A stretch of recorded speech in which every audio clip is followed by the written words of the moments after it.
Class 9 से लेके class 12 तक के सारे स्टडी मटेरियल को कंप्लीटली फ्री में डाउनलोड करने के लिए यूज करो टॉपर्स क्लैन के ऐप को। ये ऐप आप एंड्रॉइड और आईफोन दोनों में डाउनलोड कर सकते हैं। हेलो बच्चों, कैसे हैं आप सब। मेरा नाम है आशीष पांडे। आप पढ़ रहे हैं गौरव सुथार अपने प्यारे से यूट्यूब चैनल पर। आज हम लेकर आए हैं chapter number 3 metal and non metal का one shot lecture. Very important ये चैप्टर है, बच्चों को पता होगा। और इस चैप्टर में ना बच्चों को बड़ी प्रॉब्लम होती है। यहाँ की रिएक्शंस और यहाँ के एक्सेप्शंस हमेशा बच्चों को रुलाते रहते हैं। उनको कभी भी ये एक्सेप्शन कैसे याद रखना है सर, ये रिएक्शंस को कैसे याद रखना है, क्वेश्चन कहां से ज्यादा आएंगे और कैसे क्वेश्चन आएंगे, बच्चों को यहां पर प्रॉब्लम होती है। और हम इन सब का सॉल्यूशन लेकर आए हैं। यहां पर टू द पॉइंट बात होती है। अगर आप ये लेक्चर देख रहे हैं, ये वन शॉट देख रहे हैं, तो इसके बाद आपको कहीं पर भटकने की आवश्यकता नहीं पड़ेगी। आपको ये चैप्टर बहुत ही क्लियर कट आ जाएगा, याद हो जाएगा यहीं पर। और जितने भी आपके बोर्ड एग्जाम में क्वेश्चन बनने वाले हैं वो इसी वन शॉट से बनेंगे, क्योंकि इस तरह से इस वन शॉट को डिजाइन किया गया है। एक बार अगर आप यहां से पढ़ते हैं तो आपको फिर प्रॉब्लम नहीं होगी। आइए स्टार्ट करते हैं और बेहतरीन तरीके से चीजों को सीखते हैं और समझते हैं। सबसे पहला पॉइंट ये आता है सर, क्योंकि हम क्या पढ़ने वाले हैं, चैप्टर का नाम ही है मेटल एंड नॉन मेटल, यानी कुल मिला के हमें मेटल्स के बारे में और नॉन मेटल्स के बारे में बहुत ही बढ़िया तरीके से पढ़ना है। यहां से जो आपके बोर्ड एग्जाम में क्वेश्चंस आते हैं, या तो मेटल की प्रॉपर्टी पूछी जाती है, या तो नॉन मेटल की प्रॉपर्टी पूछी जाती है, या तो मेटल एंड नॉन मेटल में डिफरेंट बिटवीन पूछ लिया जाता है, या फिर इनके कुछ एक्सेप्शन पॉइंट भी आते हैं, उनसे भी क्वेश्चन आ जाते हैं आपके बोर्ड एग्जाम में। हमने क्या किया है, हमने इन तीनों क्वेश्चनों को मिलाकर एक आंसर बनाया है। अगर आप उसे पढ़ लेते हैं, समझ लेते हैं, तो फिर मेटल एंड नॉन मेटल की प्रॉपर्टी, एक्सेप्शन या इनसे डिफरेंट बिटवीन भी पूछा जाएगा, तो आपका कहीं पर भी इधर उधर भटकना नहीं पड़ेगा और आपको प्रॉब्लम नहीं होगी। सारी बातें यहीं पर मैं याद करवा दूंगा, बस आपको लेक्चर को बढ़िया तरीके से अटेंड करना है। तो सबसे पहले क्या करेंगे सर, हम ना एक काम करते हैं कि मेटल एंड नॉन मेटल की प्रॉपर्टी को एक साथ पढ़ते हैं और इस तरह से पढ़ते हैं कि जो डिफरेंट बिटवीन वाले पॉइंट है वो भी हमें समझ में आ जाए और हमें एक्सेप्शन भी समझ में आ जाए। हमने कुछ इसी तरह से डिजाइन करके आपके सामने रखा है। अब जरा ध्यान से समझना, अगर मैं बात करता हूं मेटल्स एंड नॉन मेटल्स के डिफरेंट बिटवीन की, तो सबसे पहला पॉइंट मैं आपको क्या पढ़ाने वाला हूं कि जो मेटल्स होते हैं ना वो इलेक्ट्रॉन लॉस करते हैं और जो नॉन मेटल्स होते हैं वो इलेक्ट्रॉन को गेन करते हैं। इसकी कहानी समझना सबसे ज्यादा इंपॉर्टेंट है, इसकी कहानी को समझना। सर कैसे समझेंगे, बहुत ही बढ़िया तरीके से समझेंगे। देख इधर मैंने क्या लिख दिया, इधर मैंने मेटल लिख दिया बच्चा, और इधर मैंने क्या लिख दिया बच्चा, इधर मैंने नॉन मेटल लिख दिया। इतनी बातें तो सबको समझ में आती होंगी और यहां तक किसी भी बच्चे को कोई भी प्रॉब्लम नहीं होगी। तो चलो मेटल एंड नॉन मेटल तो लिख दिया सर, ये समझ में भी आ गया, यहां पर किसी भी बच्चे को कोई प्रॉब्लम भी नहीं हो रही होगी। अब देखो, जितने भी मेटल्स होते हैं वो इलेक्ट्रॉन को गेन करते हैं, सॉरी डोनेट करते हैं, यानी यहां से इलेक्ट्रॉन उड़ जाएगा। अरे उड़ने का मतलब यह है कि इलेक्ट्रॉन डोनेट हो जाएगा, इलेक्ट्रॉन डोनेट हो गया। और जितने भी नॉन मेटल्स होते हैं ना वो इलेक्ट्रॉन को डोनेट नहीं करते, वो इलेक्ट्रॉन को गेन करते हैं। यानी अगर ये इलेक्ट्रॉन को गेन कर रहे हैं सर, यानी ये किसी से उधारी ले रहे हैं, और अगर ये किसी से उधारी ले रहे हैं तो इस पर जो चार्ज आने वाला है वो निगेटिव चार्ज आएगा कि नहीं आएगा, बोलना आएगा कि नहीं, क्योंकि इसने इलेक्ट्रॉन की उधारी ले रखी है, लोन ले रखा है इसने, और लोन ले रखा है तब तो माइनस चार्ज आना है ना। और इसने किसी को लोन दे रखा, इसने किसी को दे दिया इलेक्ट्रॉन, और जब इसने किसी को इलेक्ट्रॉन को दिया तो इस पर जो चार्ज आ जाएगा वो पॉजिटिव चार्ज आ जाएगा बच्चा। यानी जो मेटल्स होते हैं ना उन पर पॉजिटिव चार्ज होता है, जो नॉन मेटल्स होते हैं उन पर नेगेटिव चार्ज होता है। जैसे एक एग्जांपल की बात कर लेते हैं, तो जैसे मैंने एग्जांपल में बच्चा क्या लिया ना, मैंने एग्जांपल लिया सोडियम का, Na का, सोडियम। अब सोडियम का इलेक्ट्रॉनिक कॉन्फ़िगरेशन लिखेंगे तो 281 होता है, और ये 1 इलेक्ट्रॉन को डोनेट कर देता है बच्चों। जब ये डोनेट कर देगा तो सोडियम के पास चार्ज आएगा पॉजिटिव, और Na+ से इसको लिखा जाएगा, यानी पता चल गया कि सोडियम हमारा मेटल है बच्चा। लेकिन जब मैं नॉन मेटल की बात करता हूं तो नॉन मेटल में मैं एग्जांपल लेने वाला हूं बच्चा क्लोरीन का, Cl का। एटॉमिक नंबर जो बच्चा इसका होता है ना, एटॉमिक नंबर वो होता है 70। इसका क्या हो जाता है बता, हाँ 17 हो जाता है। इसको मैं कैसे लिख सकता हूं, मैं इसको लिख सकता हूं 2 8 7, और इसको ये ऐड करना चाहेगा क्योंकि अपना ऑक्टेट कंप्लीट करना चाहेगा, तो ये 1 इलेक्ट्रॉन किसी से क्या करेगा, उधार ले लेगा।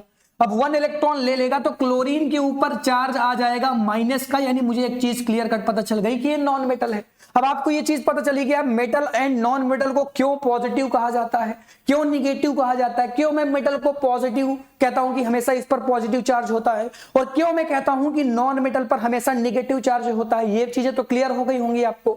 और इसका रीजन क्या है, ड्यू टू इलेक्ट्रॉन, इलेक्ट्रॉन के गेन या डोनेट करने से चार्ज आते हैं। अगर वो इलेक्ट्रॉन को गेन कर रहा है यानी लोन ले रहा है, लोन लेने पर निगेटिव चार्ज आता है। और अगर वो इलेक्ट्रॉन को डोनेट कर रहा है यानी वो किसी न किसी को लोन दे रहा है, यानी इसके ऊपर पॉजिटिव चार्ज आएगा। तो ये तो क्लियर कट पता चल गया ना कि कौन सा निगेटिव कौन सा पॉजिटिव। किसी बच्चे को कोई प्रॉब्लम हो तो बता दे, नहीं प्रॉब्लम है ना, नहीं होगी बच्चा, होनी नहीं चाहिए प्रॉब्लम, होनी ही नहीं चाहिए प्रॉब्लम। चलो आ जाओ बच्चा, फिर आगे पढ़ते हैं। तो ये पहला पॉइंट तो क्लियर हो गया बहुत ही बढ़िया तरीके से कि जो आपके मेटल्स होते हैं वो इलेक्ट्रॉन को लॉस करते हैं या डोनेट करते हैं, इसके कारण इन पर पॉजिटिव चार्ज आ जाता है। कौन सा चार्ज आता है बच्चों, पॉजिटिव चार्ज आता है। और जो नॉन मेटल्स होते हैं ना, ये इलेक्ट्रॉन को गेन करते हैं, इसीलिए इस पर निगेटिव चार्ज आता है, इसमें कोई भी प्रॉब्लम नहीं होगी। एक पॉइंट जो बच्चों को हमेशा परेशान करता है वो ये है कि ये कैटायंस बनाते हैं और ये एनायंस बनाते हैं, और हमेशा बच्चों को इसमें बहुत कंफ्यूजन होती है, और बोर्ड इस बात को जानता है कैटायन और एनायन, कैथोड और एनोड दोनों में बच्चों को प्रॉब्लम होती है। अगर आपने पढ़ा होगा तो आपको पता होगा कि सर जो कैथोड्स होते हैं ना उस पर तो निगेटिव चार्ज होता है, कैथोड्स पर निगेटिव चार्ज होता है, और सर जो एनोड्स होते हैं उस पर पॉजिटिव चार्ज होता है। तो सर ये निगेटिव वाला एनायन कैसे बना सकता है, सर एनोड पर तो पॉजिटिव चार्ज होता है ना। बहुत कंफ्यूजन होती है बच्चों को, ध्यान से समझ ले क्वेश्चन को, बाद में मत कहना समझाया नहीं मैंने। मैं फिर से कहता हूं, मैं एनसीईआरटी की लाइनें रटा दूंगा। एनसीईआरटी जो मैं पढ़ा रहा हूं प्योर एनसीईआरटी है, और बोर्ड में आएगा तो यही से आएगा, समझना तेरी जिम्मेदारी है। पॉइंट रटाना और पॉइंट को समझाना ये मेरी जिम्मेदारी है। एक एक पॉइंट आपको समझाऊंगा, एक एक पॉइंट, कहीं पर सिंगल पॉइंट में आपको दिक्कत नहीं होगी। अब ध्यान से समझना क्यों मैंने यहां पर कैटायन वर्ड यूज किया, क्यों मैंने यहां पर एनायन वर्ड यूज किया। आप सभी बच्चों को पता होगा कि मैं हमेशा यूज करता हूं कैथोड और एनोड। क्लियर है क्या, क्लियर है क्या सर, क्लियर है। अगर मैं 2 प्लेट्स बेटा बना दूं, ध्यान से समझना, अगर मैं इधर 2 प्लेट बनाता हूं, ये मैंने एक प्लेट बना दी है कैथोड की, ये मैंने एक प्लेट बना दी है एनोड की। ध्यान से इन दोनों प्लेट को ध्यान से समझना। मैं कहता हूं कि ये कैथोड की प्लेट है, बोलना किसकी प्लेट है, अरे ये किसकी प्लेट है, ये कैथोड की प्लेट है, ये कैथोड की प्लेट है, और ये एनोड की प्लेट है, एनोड की प्लेट है। अब आपको पता है कि कैथोड की प्लेट के साइड जो चार्ज होता है वो निगेटिव चार्ज होता है, बोलना कैसा होता है, निगेटिव। और एनोड की प्लेट की तरफ जो चार्ज होता है वो पॉजिटिव चार्ज होता है, बोलना बच्चा किसका चार्ज होता है, पॉजिटिव चार्ज होता है। अब जब इसमें कोई भी आयन, सपोज दैट ये एक बॉक्स के अंदर, ये सारा जब जो कुछ हो रहा है ये कंटेनर के अंदर हो रहा है, ये एक कंटेनर के अंदर हो रहा है, यानी जब चार्ज ब्रेक डाउन होंगे, सपोज दैट सोडियम यहां पर टूटा और क्लोरीन यहां पर टूटी, ब्रेक डाउन हुए दोनों के ऊपर, दोनों क्या हुए, दोनों ब्रेक डाउन हुए। अब होगा क्या, आपको पता है कि जो सोडियम है ना, सोडियम के ऊपर पॉजिटिव चार्ज होता है और क्लोरीन के ऊपर निगेटिव चार्ज होता है। तो पॉजिटिव एनोड की तरफ नहीं भागेगा ना बच्चा, ध्यान से देखना, क्योंकि एनोड की प्लेट जो है उस पर पॉजिटिव चार्ज है, पॉजिटिव पॉजिटिव को रिपल करता है और निगेटिव निगेटिव को रिपल करता है, यानी ये जो एनोड है ये इस रास्ते से नहीं भागने वाला। ये जो आपका सोडियम है, सोडियम भागेगा निगेटिव की तरफ, निगेटिव की तरफ, और क्लोरीन भागेगा पॉजिटिव की तरफ, क्योंकि अपोजिट आयन की तरफ अट्रैक्शन फोर्स लगता है। तो इनके कारण जो इन पर चार्ज आएगा इसको मैं बोलूंगा कैटायन चार्ज आएगा, और इसको मैं बोलूंगा एनायन चार्ज आएगा। सॉरी, इसको मैं बोलूंगा इसके ऊपर एनायन चार्ज आ रहा है, और इसको, हाँ सही है, इसके ऊपर कैटायन चार्ज आएगा और इसके ऊपर एनायन चार्ज आएगा। तो एनायन चार्ज कैसे आया बता, है तो निगेटिव लेकिन चार्ज एनायन आ गया, ये है तो पॉजिटिव लेकिन चार्ज कैटायन आ गया। तो इसीलिए इस बात को बढ़िया तरीके से समझ, नहीं समझ में आया तो वीडियो को दोबारा रिवर्स करके समझ, तो आपको एक चीज क्लियर कट पता चलेगी कि जो Na पॉजिटिव है वो जा रहा है कैथोड प्लेट में, जिसके कारण इसको मैंने कैटायन कह दिया, और जो क्लोरीन निगेटिव थी वो जा रही है पॉजिटिव की तरफ, यानी एनोड प्लेट की तरफ, इसीलिए इसको मैंने एनायन कह दिया। इसी कारण से इनके 2 नाम अलग अलग पड़ गए, कैटायन और एनायन, जो देखने में तो नहीं दिखते, यानी देखने में तो आपको एक कैथोड की तरह दिखेगा, और बच्चे कह देते हैं ना कैथोड के ऊपर निगेटिव चार्ज होता है, लेकिन बेटा कैथोड नहीं लिखा, इसमें लिखा है कैटायन और इसमें लिखा है एनायन। तो जब ऐसी चीजें होती है ना तो ये कैथोड है तो कैथोड प्लेट वाला, लेकिन अब यहां पर कैटायन है यानी ये एनोड प्लेट पर होगा। एनोड प्लेट पर जो आयन्स आएंगे उनको क्या बोलूंगा, उनको एनायन बोलूंगा, और जो कैथोड प्लेट पर आयन आएंगे उनको मैं क्या बोलूंगा, कैटायन। लेकिन आयन तो अपोजिट साइड आते हैं, पॉजिटिव वाला निगेटिव के पास जाएगा, निगेटिव वाला पॉजिटिव के पास जाएगा, इसीलिए इसका नाम क्या पड़ गया, इसका नाम पड़ गया कैटायन, इसका नाम पड़ गया एनायन। एग्जांपल मैंने कुछ बता दिए, सामने आपके एग्जांपल है, आई होप इसमें किसी बच्चे को कोई भी कोई प्रॉब्लम नहीं होगी। अरे बोल है क्या, नहीं है ना। चलो फिर इसके बाद करते हैं बात आगे।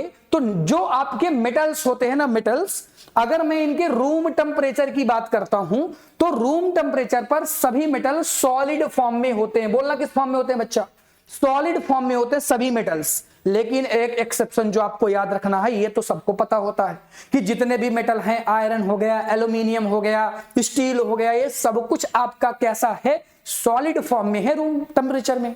लेकिन बच्चा एक मेटल आपका है जिसे मैं मरकरी कहता हूं। क्या कहता हूं, मरकरी। और ये जो मरकरी है ना, ये रूम टेम्परेचर में भी लिक्विड फॉर्म में होता है। इसीलिए जो सामने मैंने इमेज रखी ना, ताकि बच्चा पहचान जाए, प्रॉब्लम ना हो। बाकी के सभी मेटल्स को जानता है लेकिन मरकरी को उसने नहीं देखा होगा, तो ध्यान से देखो, ये मरकरी है बच्चा। ये क्या है, ये मरकरी है। और इसे मैं कैसे इंडिकेट करता हूं, Hg से। Hg फॉर क्या होता है, मरकरी। और ये लिक्विड फॉर्म में होता है बच्चा, किस फॉर्म में, liquid form in room temperature, यानी रूम टेम्परेचर पर भी ये लिक्विड फॉर्म में है। वैसे तो सभी मेटल्स कैसे हैं, सॉलिड फॉर्म में है, लेकिन रूम टेम्परेचर में केवल मरकरी ही ऐसा एलिमेंट हो जाता है जो लिक्विड फॉर्म में होता है। बोल, ये चीजें क्लियर हैं, अरे बोलो ना, क्लियर हैं क्या ये चीजें, बहुत ही बढ़िया तरीके से क्लियर है। लेकिन अगर मैं नॉन मेटल्स की बात करता हूं तो नॉन मेटल्स सॉलिड फॉर्म में भी हो सकते हैं, लिक्विड फॉर्म में भी हो सकते हैं, और गैसियस फॉर्म में भी हो सकते हैं। मैंने एग्जाम्पल भी लिख दिया, जैसे कार्बन एंड सल्फर हो गया, ये सॉलिड फॉर्म में होता है। जैसे आपका ब्रोमीन हो गई, ये आपकी लिक्विड फॉर्म में होती है। लेकिन गैस की बात करते हैं तो क्लोरीन और ऑक्सीजन गैस आपकी गैस फॉर्म में होती है। तो यहां पर जो मैंने लिखा ना, ये तो मेटल हो गए, ये सभी मैंने क्या लिखे हैं, ये सभी नॉन मेटल्स की एग्जांपल हैं। ये सभी नॉन मेटल्स के एग्जांपल हो जाते हैं। नॉन मेटल्स के एग्जांपल हैं, ये आप देखेंगे तो सॉलिड स्टेज में दिख जाएगा, ये आप देखेंगे तो आपको लिक्विड स्टेज में दिख जाएगा, और यहां पर ये आपको गैसियस स्टेज में भी दिख जाएगा। तो इमेज फॉर्म में भी आप इनको देखकर समझ सकते हैं। यहां तक की चीजें क्लियर हो तो बोलो यस, और आगे बढ़ते हैं भाई। कमेंट करते जाओ, कमेंट करते जाओ, कमेंट करना बहुत जरूरी है। आगे बढ़ें क्या, अरे बोलो ना, आगे बढ़ें क्या, बिल्कुल सर आगे बढ़िए, बहुत आगे जाना है अभी तो हमें, ठीक है ना। चलो आ जाओ, आगे आ जाओ। तो आगे के नेक्स्ट पॉइंट में हम बात करने वाले हैं, जो मेटल्स होते हैं ना, वो लस्ट्रस फॉर्म में पाए जाते हैं। सर मतलब नहीं पता इसका, तो बेटा इसका मतलब होता है ना, शाइनिंग फॉर्म में होते हैं। आप देखेंगे, अगर आप जितने भी मेटल्स देखें, जैसे गोल्ड हो गया, जैसे सिल्वर हो गया, जैसे आयरन हो गया, इनमें एक तरीके की चमक होती है। तो ये किस पर होती है बेटा, ये होती है आपके मेटल्स पर। तो मेटल्स हमेशा शाइनिंग फॉर्म में होंगे या लस्ट्रस फॉर्म में पाए जाएंगे। लेकिन जब भी मैं नॉन मेटल्स की बात करता हूं तो इनमें शाइनिंग नहीं होती है, नॉन लस्ट्रस फॉर्म में होते हैं। लेकिन एक इसका एक्सेप्शन है, वेरी इंपॉर्टेंट है, आयोडीन, जो कि चमकता है। अरे आयोडीन नमक में होता है कि नहीं। तो ये जो आयोडीन होता है ना, ये चमकता है, एक तरीके की शाइनिंग इस पर होती है। इसलिए हमने इसको एक्सेप्शन में रख दिया, क्योंकि जितने भी नॉन मेटल होते हैं उनमें कोई भी शाइनिंग नहीं होती, लेकिन केवल और केवल आयोडीन ही है जिसके पास खुद की एक शाइनिंग होती है। और हम एक एग्जांपल याद रखेंगे आयोडीन के, जितने भी एग्जांपल मैं बता रहा हूं वेरी इंपॉर्टेंट है, एनसीईआरटी के हैं, बोर्ड में पूछे गए हैं।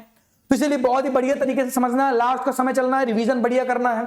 और रिवीजन बढ़िया करना है ना, तो चीजों को समझना पड़ेगा ज्यादा अच्छी तरीके से, और लेक्चर को देखना पड़ेगा अच्छी तरीके से, और एक प्यारी सी कमेंट भी करनी पड़ेगी, ठीक है ना। चला जा, आगे बढ़े क्या, आगे बढ़े, चलो ठीक है ना। अब देखो, जो मेटल्स होते हैं ना, ये बहुत स्ट्रांग होते हैं, मेटल्स बहुत स्ट्रांग होते हैं। लेकिन एक्सेप्शन में आप सोडियम और पोटेशियम को याद रखेंगे। ये जो मेटल्स है ना, ये स्ट्रांग नहीं होते, वीक मेटल्स है। मैं बताऊंगा क्यों वीक है, अभी आगे हम पढ़ेंगे क्यों वीक है। अभी आप इतना याद रखें, जितने भी मेटल्स होते हैं, मेटल्स में लाइक आयरन हो गया, गोल्ड हो गया, सिल्वर हो गया, काफी स्ट्रांग होते हैं। लेकिन आपके जो सोडियम है और जो पोटेशियम है, ये मेटल तो है लेकिन स्ट्रांग नहीं भैया, स्ट्रांग बिल्कुल नहीं है, हाँ बिल्कुल नहीं है। लेकिन जब मैं बात करता हूं नॉन मेटल्स की, तो नॉन मेटल्स जो होते हैं ना, ये स्ट्रांग नहीं होते भाई, ठीक है ना। इसका मतलब होता है भंगुर, यानी कि ब्रेक हो जाते हैं, टूट जाते हैं। अगर इनमें ज्यादा देर से प्रेशर कर दोगे ना, छोटे छोटे टुकड़ों में ब्रेक डाउन हो जाएगी। जब ऐसा इसमें कुछ देखने के लिए नहीं मिलता। तो इसको अगर और अच्छी तरीके से समझना, तो एक पॉइंट समझ क्या समझना है कि जो आपके मेटल्स होते हैं ना वो हार्ड होते हैं। अरे स्ट्रांग कहो या हार्ड कहो, बात तो एक ही है। लेकिन आपके जो सोडियम है और पोटेशियम जो है ये तो इसका एक्सेप्शन हो गया। अभी हमने पढ़ा था बहुत ही स्ट्रांग नहीं होते, वीक होते हैं। तो सर कैसे स्ट्रांग होंगे, कैसे पता चलेगा ये स्ट्रांग है कि नहीं है, और कैसे आपने डिफाइंड किया होगा कि ये स्ट्रांग नहीं है या हार्ड नहीं है? उसका रीजन है, देखो अगर मैं सोडियम और पोटेशियम को ले लू ना और कैंची ले लू ना, उसको कट कर दूं तो कट हो जाएंगे सिंपली। या कोई भी मेरे पास चक्कू हो ना, उससे मैं कट करूंगा कट हो जाएंगे। क्या ऐसा हो सकता है क्या कि मेटल यानी आयरन को मैं लूं और चक्कू पकड़ के उसको कट कर दूं? क्या ये पॉसिबल है? क्या नहीं है ना। तो मैंने इस लाइन को भी लिखा क्योंकि भैया which can be cut by knife, यानी इनको आप ना सिंपली चक्कू से कट कर सकते हैं, इसीलिए कहता हूं कि सॉफ्ट होते हैं, ज्यादा मजबूत नहीं होते, ज्यादा हार्ड नहीं होते हैं। लेकिन जब मैं बात करता हूं नॉन मेटल की, तो मैक्सिमम जितने भी नॉन मेटल्स होंगे बच्चा, ये सभी नॉन मेटल्स सॉफ्ट होते हैं। अब इसका भी एक एक्सेप्शन है, वो है डायमंड, वेरी इंपॉर्टेंट। तो जिनमें मैं स्टार लगा रहा हूं ना, भूलना मत, इनको भूल के भी मत भूलना। सर क्यों नहीं भूलना है? क्योंकि अगर आप भूल गए ना तो एग्जामिनर भी भूल जाएगा नंबर देना आपको। क्यों? क्योंकि ये पॉइंट बहुत इंपॉर्टेंट है जिनमें मैं स्टार लगा रहा हूं, और ये एनसीईआरटी के हैं, तो इसीलिए आपको ना दिक्कत नहीं होनी चाहिए इन पॉइंट को समझने में और परखने में, ठीक है ना। अरे बोलो ना, यहां तक के पॉइंट क्लियर कट समझ में आ रहे हैं? किसी भी बच्चे को कोई भी प्रॉब्लम हो तो बोल दे हाँ। पॉइंट समझ में आ रहे हैं क्या? सर समझ में आ रहे हैं, बढ़िया आ रहे हैं, तो आ जाओ फिर आगे बढ़ते हैं। ये पॉइंट समझ में आ गया क्या? एक्सेप्शन याद रखना, डायमंड वेरी इंपॉर्टेंट है, सॉफ्ट नहीं होता है, बहुत ही हार्ड होता है ड्यू टू स्ट्रक्चर। आपने चैप्टर नंबर 4 में इसकी स्ट्रक्चर भी पढ़ी होगी डायमंड की। ये वेरी स्ट्रांग है तो नॉन मेटल लेकिन स्ट्रांग है भाई। जितने भी नॉन मेटल्स होते हैं ना बहुत ही सॉफ्ट होते हैं, लेकिन केवल एक्सेप्शन में याद रखना है डायमंड, ये काफी ज्यादा स्ट्रांग होता है, ठीक है ना। चलो आ जाओ आगे बढ़ते हैं भाई, आगे बढ़ते हैं। अगर मैं मेटल्स की बात करता हूं तो मेटल्स ना मेलेबल फॉर्म में होते हैं और ये नॉन मेलेबल फॉर्म में होते हैं। कहने का मतलब क्या है? यानी इनको मेल्ट करके ना बड़ा किया जा सकता है, इनकी सीड्स बनाई जाती हैं। सीड्स का मतलब ये बड़ी बड़ी चादरें बनाई जाती हैं इनसे।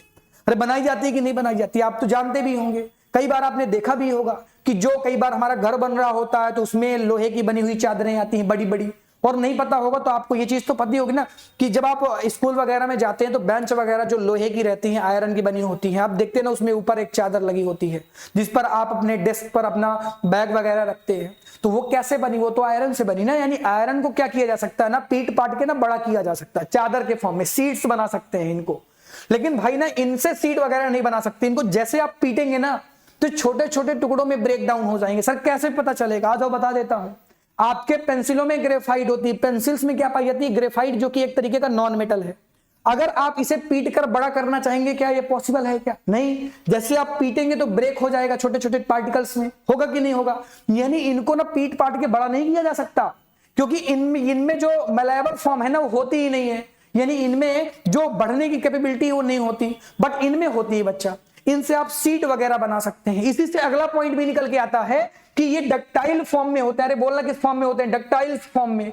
सर डक्टाइल्स का मतलब क्या होता है? भाई डक्टाइल्स का मतलब ये है कि इनसे वायर भी बना सकते हैं आप, लंबी लंबी वायर्स बन जाती हैं, लंबी लंबी वायर्स बन जाती हैं। यानी इनके अंदर ना डक्टाइल फॉर्म काफी होती है। अच्छा सीट का एक एग्जांपल और बता दूं, क्या करना समझ में आया हो? मेलेबल वाला एक एग्जांपल और बता दूं ना, बेस्ट एग्जांपल बताऊंगा, एक बार में समझ में आ जाएगा।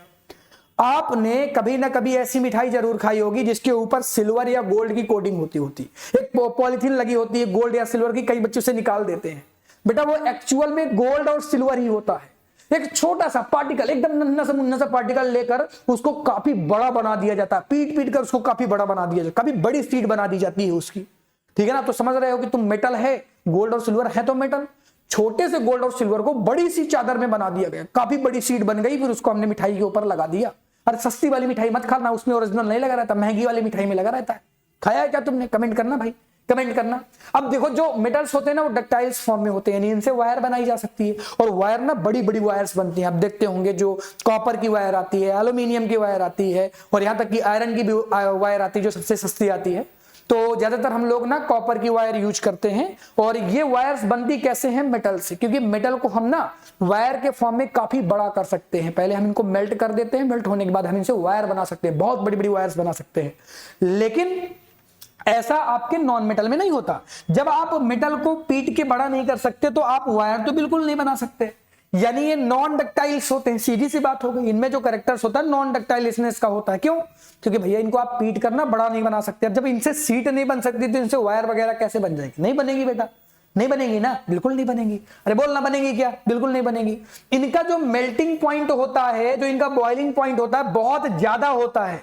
लेकिन याद रखिएगा बच्चा, सोडियम और पोटेशियम का मेल्टिंग पॉइंट काफी लो होता है और गैलियम और सीजियम का भी मेल्टिंग पॉइंट कम होता है।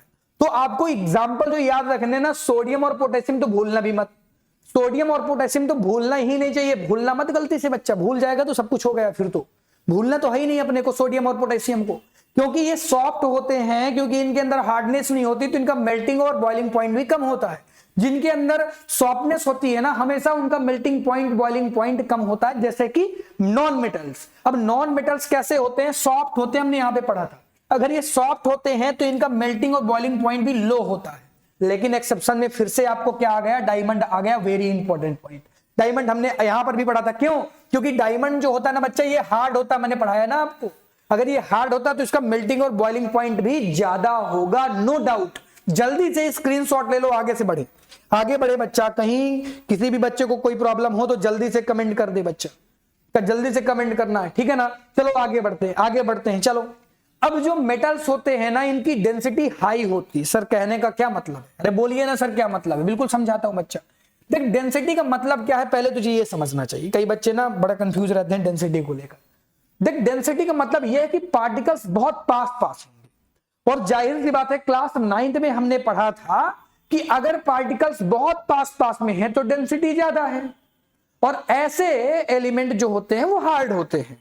अगर पार्टिकल्स दूर दूर हैं तो डेंसिटी लो है, और ऐसे जो एलिमेंट्स होते हैं वो सॉफ्ट होते हैं, या कंपोनेंट्स जो होते हैं वो सॉफ्ट होते हैं। समझ में आया क्या? वैसे एलिमेंट की जगह कंपोनेंट यूज करेंगे, ज्यादा सही है, ठीक है ना। तो हमने क्या सीखा? जो मेटल्स होते हैं ना, मेटल्स ये हाई डेंसिटी को रखते हैं। रीजन क्या है? क्योंकि इनमें हैवी एलिमेंट्स होते हैं और ये एलिमेंट्स बहुत पास पास में होते हैं। लाइक कुछ इस तरह से मैं बना के दिखा देता हूं आपको, ताकि आपको भाई कंफ्यूजन ना हो। सबसे ज्यादा मैं डरता हूं ना, बच्चों को कंफ्यूजन नहीं होनी चाहिए। अब देखो, जैसे मैंने इसमें क्या कहा ना कि इसमें ये एलिमेंट होगा। अब देखो ये एलिमेंट कितना पास पास में है, ये एलिमेंट इतने पास पास में है, तो इससे जो बनने वाला कंपाउंड होगा, या जो इससे बनने वाली जो भी थिंग की जो वस्तु होगी, वो कैसी होगी बेटा? वेरी हार्ड होगी। क्यों? क्योंकि इनके जो पार्टिकल्स है बहुत नजदीक नजदीक में है।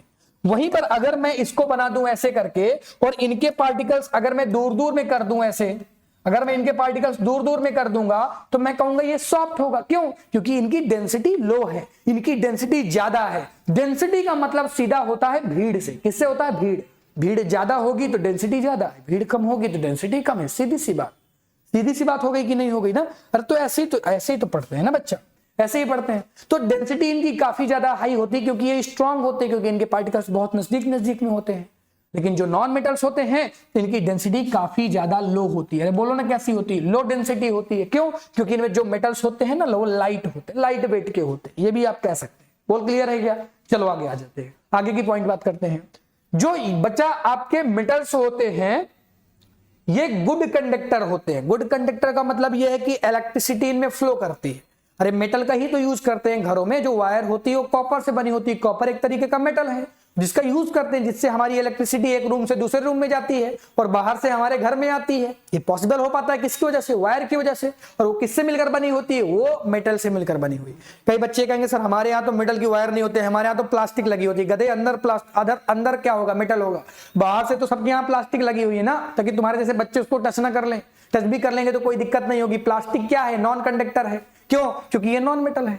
क्योंकि ये नॉन मेटल है तो बाहर से हमने प्लास्टिक लगा दी ताकि कोई बच्चा टच करे तो उसे करंट ना मारे। ठीक है ना? ऐसा होता है ना? चलो ठीक है। फिर ये गुड कंडक्टर है क्या? बिल्कुल गुड कंडक्टर है सर। तो ये गुड कंडक्टर हो गया। लेकिन नॉन मेटल्स जो होते हैं ये पुअर कंडक्टर होते हैं। पुअर कंडक्टर का तुम ये भी कह सकते हो कि ये नॉन कंडक्टर होते हैं या ये इंसुलेटर्स होते हैं। आप यहां पर इंसुलेटर जैसे वर्ड का भी यूज कर सकते हैं। क्यों कर सकते हैं? क्योंकि एनसीईआरटी में इलेक्ट्रिसिटी वाले चैप्टर में नॉन कंडक्टर या पुअर कंडक्टर की जगह इंसुलेटर वर्ड यूज किया गया है, इसलिए बिल्कुल यहां पर यूज किया जा सकता है। ठीक है ना, चलो आ जाओ। एक्सेप्शन ग्रेफाइट है बच्चा, वेरी इंपॉर्टेंट है, जो आपकी पेंसिलों में होता है। ग्रेफाइट आपका एक्सेप्शन हो जाएगा। रीजन क्या है? रीजन ये है कि ग्रेफाइट जो है ना वो इलेक्ट्रिसिटी की फ्लुएंसी को रखता है, यानी इलेक्ट्रिसिटी उस पर फ्लो कर सकती है, यानी इसका ये क्या हो गया? एग्जाम्पल वो एक्सेप्शन हो गया क्या? चलो ठीक है, फिर आगे बढ़ते हैं भाई, आगे बढ़ते हैं। जो लेड है ना, लेड भी याद रखना इसका एक्सेप्शन है।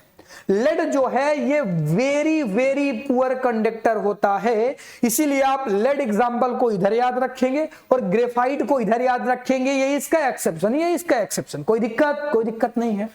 ये सोनरस होते हैं और ये नॉन सोनरस होते हैं। कई लोग सोचते हैं सोना वाला रस, अरे सोना वाला रस नहीं बच्चा। सोनरस का मतलब ये होता है कि साउंड प्रोड्यूस करना, और नॉन सोनरस का मतलब होता है कि साउंड प्रोड्यूस नहीं करते। तो ये साउंड प्रोड्यूस करते हैं और ये साउंड प्रोड्यूस नहीं करते।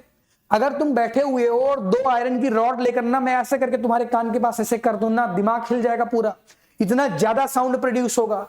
और वहीं पर मैं 2 पेंसिल को लेकर तुम बैठे हो ऐसे करके से पट्टे से कर दिए, कुछ होगा क्या? कुछ नहीं होगा, क्योंकि क्या है? नॉन मेटल है।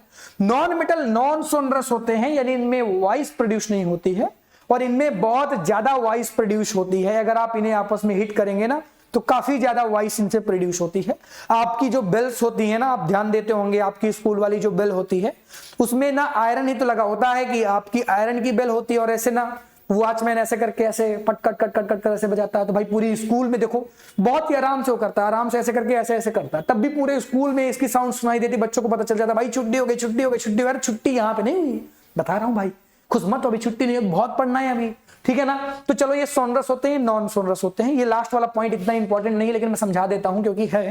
देखो जो पीरियोडिक टेबल अगर आप देखेंगे ना, ये आप कब पढ़ रहे होंगे पीरियोडिक टेबल के बारे में? आप जैसे ही 11th में पहुंचेंगे तो 11th में पहले चैप्टर में, चैप्टर नंबर 1 में ही आपको ये पढ़ा दिया जाएगा। आपको बताया जाएगा कि पीरियोडिक टेबल के लेफ्ट साइड में मेटल्स को रखा गया है और पीरियोडिक टेबल के राइट साइड में नॉन मेटल्स को रखा गया। ये पॉइंट इतना इंपॉर्टेंट है नहीं, क्योंकि पीरियोडिक टेबल अपने से हट गई है और अपने में नहीं है, बट है पॉइंट तो आप जरूर याद रखिएगा कि ये लेफ्ट साइड में होते हैं और ये राइट साइड में होते हैं।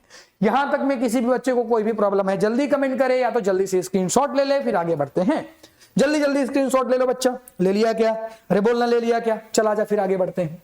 आ जाओ बच्चा, आगे बढ़ते हैं। और अब हम देखने वाले हैं मोस्ट इंपॉर्टेंट टॉपिक। क्या है भाई मोस्ट इंपॉर्टेंट टॉपिक? अरे सर बताइए ना क्या है बेटा। अब मैं आपको केमिकल रिएक्शंस बताने वाला हूं, या मैं इनके केमिकल प्रॉपर्टीज की बात करने वाला हूं। अभी हमने मेटल एंड नॉन मेटल को बहुत ही बढ़िया तरीके से पढ़ा, हमने उनकी प्रॉपर्टी देखी, लेकिन वो जो प्रॉपर्टी थी ना वो फिजिकल प्रॉपर्टी थी। अब हम बात करने वाले हैं केमिकल प्रॉपर्टीज के बारे में। जैसे जैसे कैसे जैसे, अरे बताइए ना सर, बता रहा हूं ना, ध्यान देना अच्छे तरीके से। जब मेटल ऑक्सीजन के साथ रिएक्शन करता है तो क्या बनता है? हमने लिख दिया भाई कि मेटल ऑक्साइड बनता है। जब मेटल वाटर के साथ रिएक्शन करता है तो मेटल ऑक्साइड बनता है, या मेटल हाइड्रोक्साइड भी बन सकता है, साथ ही साथ में हाइड्रोजन गैस भी निकलती है। ये इसकी केमिकल प्रॉपर्टीज हैं बच्चा मेटल्स की। जब मेटल को एसिड के साथ रिएक्ट करवाया जाता है तो क्या बनता है सर? तो ये बनता है metal salt and hydrogen gas release हो जाती है। इसी तरह से मैंने और कुछ पॉइंट लिखे कि जब नॉन मेटल को ऑक्सीजन के साथ रिएक्शन करवाएंगे तो नॉन मेटेलिक ऑक्साइड बनेगी, और जितने भी नॉन मेटल हैं ये सभी वाटर के साथ रिएक्ट नहीं करते हैं, और जो नॉन मेटल है ना ये भी हाइड्रोजन, ये एसिड के साथ रिएक्ट करके ना हाइड्रोजन गैस नहीं देते। ठीक है ना। तो ये सब पॉइंट हो गए, और ये एक पॉइंट नहीं बहुत सारे पॉइंट हैं। ऐसे ये एक स्लाइड हो गई, ये दूसरी स्लाइड हो गई, जरा ध्यान से देखो। जैसे कि जब मेटल सॉल्ट सॉल्यूशन के साथ रिएक्ट करेंगे तो क्या बनेगा, लेकिन ये ऐसी चीजें समझ में तो नहीं आने वाली ना, ऐसे तो नहीं आने वाली। तो ये तो मैंने आपके लिए ट्रिक कुछ लिखा, इसका स्क्रीनशॉट अभी ले ले, फिर मैं बताता हूं कैसे याद रखना है इसको। ले लिया क्या इसका स्क्रीनशॉट? आगे बढ़ते हैं भाई। तो अब अगर आपने स्क्रीनशॉट लेके रख लिया है तो उनको आप रख लें, और अब आप अच्छी तरीके से रिएक्शन को समझना स्टार्ट करें। मेन इंपॉर्टेंट जो बातें हैं यहां पर वो रिएक्शन के साथ हैं। आपको एक एक रिएक्शन को पर्टिकुलर समझना पड़ेगा, कैसे रिएक्शन को सॉल्व करना है, बोर्ड एग्जाम में कैसे क्वेश्चंस आते हैं, इन सब के बारे में बहुत ही बढ़िया तरीके से जब आप समझेंगे तो चीजें समझ में आएंगी, और बहुत ही बढ़िया तरीके से समझ में आएंगी बेटा। कहीं पर आपको प्रॉब्लम तो नहीं होगी, ठीक है ना। ठीक है, चलो आ जाओ। पहली रिएक्शन हम पढ़ते हैं, मेटल की रिएक्शन करवाएंगे ऑक्सीजन गैस के साथ। यानी जब भी मेटल ऑक्सीजन के साथ रिएक्ट करेगा तो मेटल ऑक्साइड बनेगा। क्या बनेगा बच्चा? मेटल ऑक्साइड बनेगा। जैसे एग्जांपल लिया गया कि यहां पर ये आपका क्या हो जाएगा, ये आपका मेटल है। अरे बोलो ना, ये आपका मेटल है। मेटल ऑक्सीजन के साथ रिएक्ट किया तो आपका मेटल ऑक्साइड बन गया। अरे मेटल ऑक्साइड बना कि नहीं बना, बोलो ना इधर। मेटल ऑक्साइड बन गया, बिल्कुल बन गया। जब हमने एल्यूमिनियम, ये भी तो एक तरीके का मेटल है, हमने इस मेटल की रिएक्शन करवाई किसके साथ? O2 के साथ। तो बोलो ना क्या बन गया? Al2O3 बन गया। अब यहां पर Al2O3 क्यों बना? क्योंकि एल्यूमिनियम की जो वैलेंसी होती है वो 2 होती है और जो आपके ऑक्सीजन की वैलेंसी होती है वो कितनी होती है? वो 2 होती है। अच्छा, एल्यूमिनियम की 3 होती है वैलेंसी, तो एल्यूमिनियम की वैलेंसी ऑक्सीजन के साथ लग जाएगी, ऑक्सीजन की वैलेंसी एल्यूमिनियम के साथ लग जाएगी। कि आपने 9th में सीखा है। अरे बोलना ऐसा सीखा है क्या कुछ 9th में? ऐसे टीचर ने बताया क्या कि एल्यूमिनियम होता है इसकी वैलेंसी 3 होती है, ऑक्सीजन जो होता है इसकी वैलेंसी जो होती है वो 2 होती है। ये 2 जाएगा इस एल्यूमिनियम के पास, ये ऑक्सीजन आएगा इसके पास, तो यहां पर जो बनेगा वो बन जाएगा Al2O3। क्या ऐसा कुछ 9th में सिखाया गया है? और नहीं गया अगर तो आप ये कमेंट करें कि आशीष सर प्लीज हमें बैलेंसी निकालना बताइए और हमें बताइए कि कैसे हम कंपोनेंट्स को बनाते हैं जब हम रिएक्शन करवा रहे होते हैं। तो मैं बिल्कुल, अगर बहुत सारे बच्चे कमेंट करते हैं तो मैं फिर वीडियो जरूर बनाऊंगा आपके लिए, बिल्कुल बनाऊंगा बेटा, ठीक है ना। चला जा। तो अभी तो आपको यह समझना पड़ेगा कि यहां पर Al2O3 इसलिए बना क्योंकि एल्यूमिनियम की जो बैलेंसी होती है वो कितनी होती है? 3 होती है। ऑक्सीजन की वैलेंसी 2 होती है, तो 2 लग जाएगी एल्यूमिनियम के साथ और 3 लग जाएगा ऑक्सीजन के साथ। तो यहां पर हो गया Al2O3। Al2O3। तो जब भी मेटल ऑक्सीजन के साथ रिएक्ट करेंगे तो मेटल ऑक्साइड बनाएंगे। इज इट क्लियर क्या? अरे बोलो ये बातें क्लियर हैं? हाँ सर क्लियर है। तो अब देखो मेटल ऑक्साइड का नेचर कैसा होता है। अरे सर नेचर का मतलब क्या होता है सर, ये तो बता दीजिए। तो नेचर का मतलब होता है बेटा कि ये एसिडिक होती है कि बेसिक होती है। तो भैया इनका जो नेचर है ना वो बेसिक नेचर का है। अरे बोलो ना कैसा नेचर है इनका?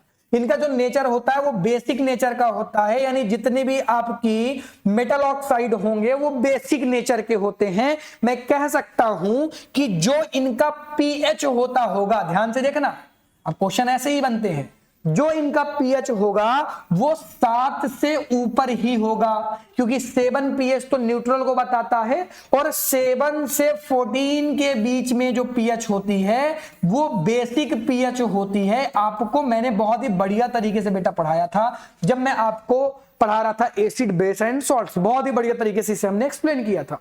यानी जितने भी आपके मेटल ऑक्साइड होते हैं उनकी जो पीएच होती है वो 7 to 14 के बीच में होगी। होगी कि नहीं होगी बता? बिल्कुल होगी, क्योंकि ये बेसिक नेचर है। तो जितने भी मेटल ऑक्साइड हैं वो बेसिक नेचर के होते हैं। बट, किंतु, लेकिन, परंतु, जरा ध्यान से देखना ये क्या कहना चाहता है। ये कहता है बट, लेकिन, किंतु, परंतु। आप कुछ बातें और याद रखिए। हमने कहा भैया क्या याद रखें? तो हमने कहा कि कुछ ना कुछ तो याद रखना पड़ेगा। तो इसने कहा कि देखो कुछ ऐसे भी मेटल ऑक्साइड हैं जो ना तो एसिडिक हैं और ना तो बेस। तो है क्या? अरे वो एसिडिक भी हैं वो बेस भी हैं। सर क्या कहना चाहते हैं कि ना एसिड है ना बेस है, इसके बाद आप ये भी कह रहे हैं वो एसिड भी है वो बेस भी है? बिल्कुल। आप ये नहीं कह सकते कि ये एसिड है या आप ये नहीं कह सकते कि ये बेस है। हालांकि आप ये कह सकते हैं कि ये दोनों है, ये एसिड भी है ये बेस भी है। और ऐसे ऑक्साइड को मैं क्या बोलता हूं? इसे मैं एम्फोटेरिक ऑक्साइड बोलता हूं। बच्चा क्या बोलता हूं? इसे मैं एम्फोटेरिक ऑक्साइड बोलता हूं। ये ऊपर लिखा हुआ है। यानी ऐसे ऑक्साइड जो एसिड को भी कंटेन करें, बेस के फॉर्म में भी कंटेन हो, यानी ये दोनों फॉर्म में हो, तो उन्हें हम एम्फोटेरिक ऑक्साइड कहते हैं। और जो एम्फोटेरिक ऑक्साइड होते हैं उनकी एग्जांपल आप याद रखेंगे, एल्यूमिनियम ऑक्साइड और zinc oxide. Very very very important question. और आप अगर क्रॉस चेक करना चाहें तो आप कर लें। ये क्वेश्चन आपके बोर्ड एग्जाम में पूछा जा चुका है। अरे बोलो क्लियर है क्या? ये क्वेश्चन आपके बोर्ड एग्जाम में पूछा जा चुका है। कौन सा क्वेश्चन? कि जो एम्फोटेरिक ऑक्साइड्स होते हैं वो क्या होते हैं भाई? ऐसे ऑक्साइड जो एसिड एंड बेस दोनों के साथ रिएक्टिविटी को शो करें और जो दोनों के नेचर को रखें, उन्हें हम एम्फोटेरिक ऑक्साइड कहते हैं, like aluminium oxide and zinc oxide. अब मैंने एल्यूमिनियम ऑक्साइड की बात की, अब मैं आपसे कहूं बताओ ये एसिड नेचर को रखेगा बेस नेचर को? आप कहेंगे दोनों को रखेगा, क्योंकि ये एम्फोटेरिक है। जब मैं इसकी रिएक्शन एक एसिड के साथ करवा देता हूं, ये एसिड है एक तरीके का, तो यहां पर क्या बनता है? एसिड के साथ रिएक्ट करेगा तो H2O अलग हो जाएगा और यहां पर एल्यूमिनियम क्लोराइड बन जाएगा। और जब मैं इसी की रिएक्शन करवाता हूं बेस के साथ, सर कैसे पता चल रहा है कौन सा एसिड है कौन सा बेस?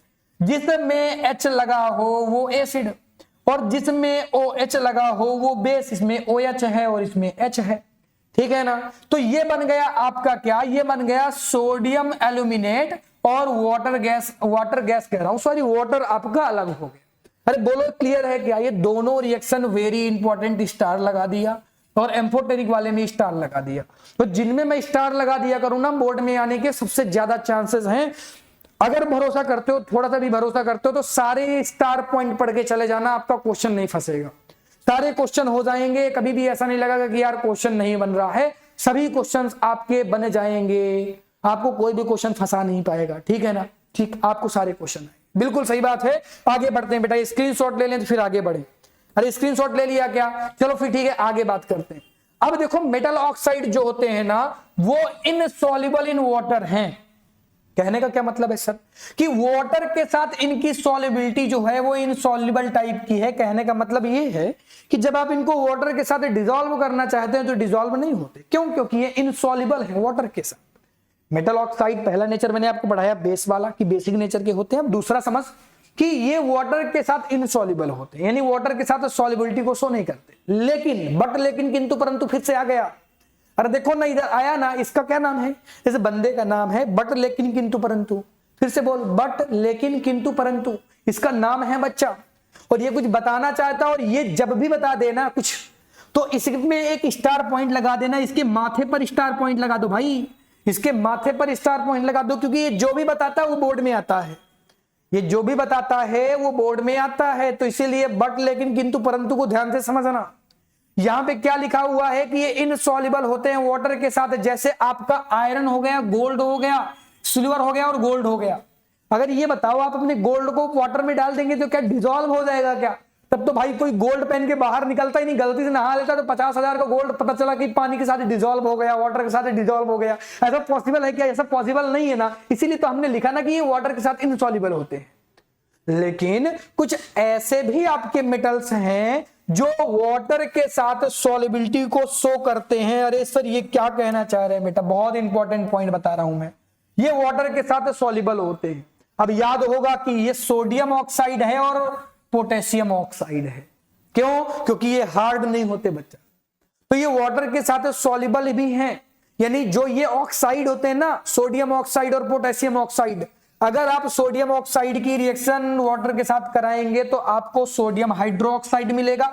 इसी तरह से जब आप पोटेशियम ऑक्साइड की रिएक्शन वाटर के साथ कराएंगे तो आपको पोटेशियम हाइड्रोक्साइड मिल जाएगा। यानी सोडियम और ऑक्सीजन, वेरी इंपॉर्टेंट पॉइंट बच्चा, स्टार लगा दिया और इसके माथे पर भी स्टार लगा देता हूं 3। तो ये बहुत इंपॉर्टेंट है। बट लेकिन किंतु परंतु जो पॉइंट बताता है, बहुत इंपॉर्टेंट पॉइंट बताता है। और यहां पर ये कुछ पॉइंट्स बता रहा है हमें कि भैया देखो, हमेशा मत सोचना कि जितने भी मेटल्स होते हैं वो इनसॉल्युबल ऑफ वाटर हैं। कुछ मेटल्स जैसे कि कुछ मेटल ऑक्साइड जैसे कि सोडियम ऑक्साइड और आपका पोटेशियम ऑक्साइड है, ये वाटर के साथ सॉल्युबिलिटी को शो करता है। और ये एग्जांपल आपके सामने है। अरे बोलो क्लियर है क्या? स्क्रीनशॉट ले लो जल्दी से। आगे बढ़ें क्या? आगे बढ़ें क्या? चलो ठीक है, आगे आ जाते हैं। अब देखो नॉन मेटल की बात करते हैं। मेटल की बात खत्म, अब नॉन मेटल की पॉइंट की बात कर लेते हैं। जैसे नॉन मेटल की ऑक्सीजन के साथ रिएक्शन, नॉन मेटल की जब भी मैं ऑक्सीजन के साथ रिएक्शन करवाता हूं तो बनता क्या है? Non metal oxide. और ये नॉन मेटल जो ऑक्साइड होते हैं ना, एग्जांपल याद रखना, जैसे कि आपका CO2 हो गया, जैसे कि आपका SO2 हो गया, ये दोनों वेरी इंपॉर्टेंट पॉइंट, स्टार लगा लो। ये नॉन मेटेलिक ऑक्साइड है, याद रखना, नॉन मेटेलिक ऑक्साइड। ना कार्बन मेटल है ना सल्फर मेटल है, तभी तो बना रहे हैं नॉन मेटेलिक ऑक्साइड। तो नॉन मेटेलिक ऑक्साइड कैसे बनती है? ध्यान से समझना है। 2 एग्जांपल तो याद ही रखना। देखो जब मैं कार्बन है तो एक तरीके का नॉन मेटल, अरे कार्बन हो गया, सल्फर हो गया, N2, ये सब नॉन मेटल हैं। अरे बिल्कुल नॉन मेटल हैं, ये सभी के सभी क्या हैं, ये सभी के सभी नॉन मेटल हैं बच्चा, नॉन मेटल हैं। जब भी मैं नॉन मेटल की रिएक्शन ऑक्सीजन गैस के साथ करवा देता हूं तो मुझे क्या मिलता है, मुझे नॉन मेटेलिक ऑक्साइड मिलते हैं बच्चों। क्या मिलते हैं, नॉन मेटेलिक ऑक्साइड बोलते हैं। इज इट क्लियर क्या? अरे बोलो ये क्लियर है, अरे बोल दो ये क्लियर है क्या? तो ये क्लियर है तो आगे बढ़ते हैं। देखो ये क्लियर है तो एक चीज हमें समझ में आ गई कि जो नॉन मेटेलिक ऑक्साइड होते हैं ना वो इस टाइप के कुछ होते हैं, ये आगे चल के काम आएगा अभी हमें। बोलो ना क्लियर है क्या? अरे बोलो क्लियर है, ठीक है। अब देखो अगर मैं CO की बात करता हूं यानी कार्बन मोनोऑक्साइड की बात करता हूं या मैं वाटर की बात करता हूं तो इनका नेचर कैसा होता है, ये ऑक्साइड नेचर के होते हैं साफ साफ, क्योंकि ऑक्सीजन जुड़ा हुआ है तो एक तरीके के ऑक्साइड ही तो हैं। बोलना है क्या? बिल्कुल है। तो अगर मैं नॉन मेटल की बात करता हूं और इस बार मैं नॉन मेटल को वाटर के साथ रिएक्ट करवाता हूं तो क्या रिएक्शन होगी? क्या बिल्कुल रिएक्शन होगी। और रिएक्शन होने के बाद मुझे एसिड मिलता है बच्चों। क्या मिलता है? एसिड मिलता है। जैसे कि मैंने यहां पर SO2 यानी सल्फर डाइऑक्साइड की गैस की रिएक्शन वाटर के मॉलिक्यूल्स के साथ की तो मुझे यहां पर सल्फ्यूरस एसिड मिला, सल्फ्यूरिक एसिड मिला या सल्फ्यूरस एसिड मिला। अब देखो ना बच्चे यहां पर कंफ्यूज होते हैं, बच्चे कहते हैं सर यहां पर H2SO4 होगा कि H2SO3 होगा। बेटा एनसीईआरटी में H2SO3 दे रखा है, इसका नाम सल्फ्यूरिक एसिड और इसका नाम सल्फ्यूरस एसिड, याद रखना। इसका नाम सल्फ्यूरिक एसिड, इसका नाम सल्फ्यूरस एसिड, H2SO3 ही होगा। ऑक्सीजन की बैलेंस देखोगे तो समझ में आ जाएगा। और यहां पर जब मैं कार्बन डाइऑक्साइड की रिएक्शन वाटर के साथ कराता हूं तो यहां पर बनता है कार्बोनिक एसिड। अरे बोलना क्या बनता है? Carbonic acid. H2CO3 को कार्बोनिक एसिड बोलते हैं। स्क्रीनशॉट ले लो जल्दी से। हाँ ये नोट्स बहुत इंपॉर्टेंट हैं, जो मैं आपको लिखवा रहा हूं या जो मैं आपको पढ़ा रहा हूं वो सफिशिएंट है बोर्ड एग्जाम के लिए। बोर्ड एग्जाम में आने वाला क्वेश्चन इससे बाहर नहीं आएगा। इतना पढ़ के चले जाओगे तो पता चलेगा ना कि लेक्चर कितना पावरफुल था। जो बच्चे थोड़ा सा भी देखेंगे ना तो बच्चा 10 मिनट का देखेगा उससे भी क्वेश्चन फंसेगा तो उसको पता चल जाएगा कि यार बहुत ही ज्यादा इंपॉर्टेंट ये लेक्चर था। सर ने तो बहुत कुछ पढ़ाया था, हमने पढ़ा नहीं वो बात की बात है ना, हमने नहीं पढ़ा वो बात की बात है, क्योंकि हम नौटंकी कर रहे थे उस समय हम इधर उधर घूम रहे थे, हम इस वन शॉट से उस वन शॉट, इस वन शॉट से उस वन शॉट जा रहे थे, इसीलिए हमें दिक्कत हुई ना। तो ऐसे तो दिक्कत होती रहेगी ना, हमेशा होती, क्योंकि हम समझने की कोशिश नहीं कर रहे ना। टीचर यहाँ पे मेहनत कर रहा है, हमें मतलब नहीं है उससे, हमें मतलब ही नहीं है, हमें देखना ही नहीं, हम तो केवल घूम रहे हैं, इधर उधर घूमते रहो। फिर घूमने से काम नहीं चलेगा ना बेटा। अगर आपको शेड्यूलिक चीजें मिल रही है, मैं आपको पूरी साइंस पढ़ा रहा हूँ वन शॉट के फॉर्म में, बढ़ा दिया बहुत सारी चीजें, बच्चा नहीं देख रहा तो बच्चे की गलती है कि बच्चा 5 मिनट देख के हट जा रहा, क्योंकि वो पूरा देखना नहीं चाहता ना, उसको पोटेंशियल नहीं पता उस वीडियो की। पोटेंशियल तभी पता चलेगी जब तू एक वीडियो को देखेगा, तब डिसाइड करना है एक वीडियो देखने के बाद तुझे क्या करना है कि प्रीवियस ईयर के क्वेश्चन करना। सारे क्वेश्चन तेरे बन जाए तो मतलब कोई सा भी वन शॉट पावरफुल है, नहीं बन रहे तो वन शॉट अच्छा ही नहीं आपके लिए, ठीक है ना। हम इस बात का बहुत ध्यान रखते हैं कि हमारे बच्चे जो हैं, जो हमसे पढ़ रहे हैं, उनके सारे वन शॉट जो अगर उन्होंने देख लिया तो साइंस में क्वेश्चन इधर उधर नहीं होने वाला, सारे क्वेश्चन हो जाएंगे भाई, सारे क्वेश्चन इसी वन शॉट से आएंगे, ठीक है ना, ठीक है ना। चलो आ जाओ आगे बढ़ते हैं। अब हम देखते हैं कि मेटल की रिएक्शन वाटर के साथ करवाना। अब मेटल ऑक्साइड की नहीं, आप कहेंगे सर अभी आपने बताया था मेटल की रिएक्शन वाटर के साथ नहीं होती। बेटा मैं आपको मेटल ऑक्साइड पढ़ा रहा था, मेटल ऑक्साइड की रिएक्शन वाटर के साथ नहीं होती, मैंने ये कहा था। और यहां पर भी कुछ सेम ही है कि जो मेटल्स होते हैं ना वो वाटर के साथ रिएक्ट नहीं करते, ठीक है ना। मैंने साफ साफ लिखा है not all metal react with water, तो यानी कुछ ना कुछ तो मेटल हैं जो वाटर के साथ रिएक्ट करते होंगे। बिल्कुल है सर, अभी आपने बताया था कुछ मेटल्स हैं जो वाटर के साथ रिएक्ट करते हैं और रिएक्ट करके मेटल ऑक्साइड हाइड्रोजन गैस भी बनाते हैं, ठीक है ना। जैसे कि कुछ मेटल्स हैं जो वाटर के साथ रिएक्ट करके मेटल ऑक्साइड के साथ हाइड्रोजन भी बनाते हैं, और इन मेटल ऑक्साइड की दोबारा से रिएक्शन करा दोगे वाटर के साथ तो मेटल हाइड्रोक्साइड भी मिल जाएगा। मेटल हाइड्रोक्साइड का मतलब यह है कि M के साथ OH का होना, मेटल हाइड्रोक्साइड हो गया, समझ में आया क्या।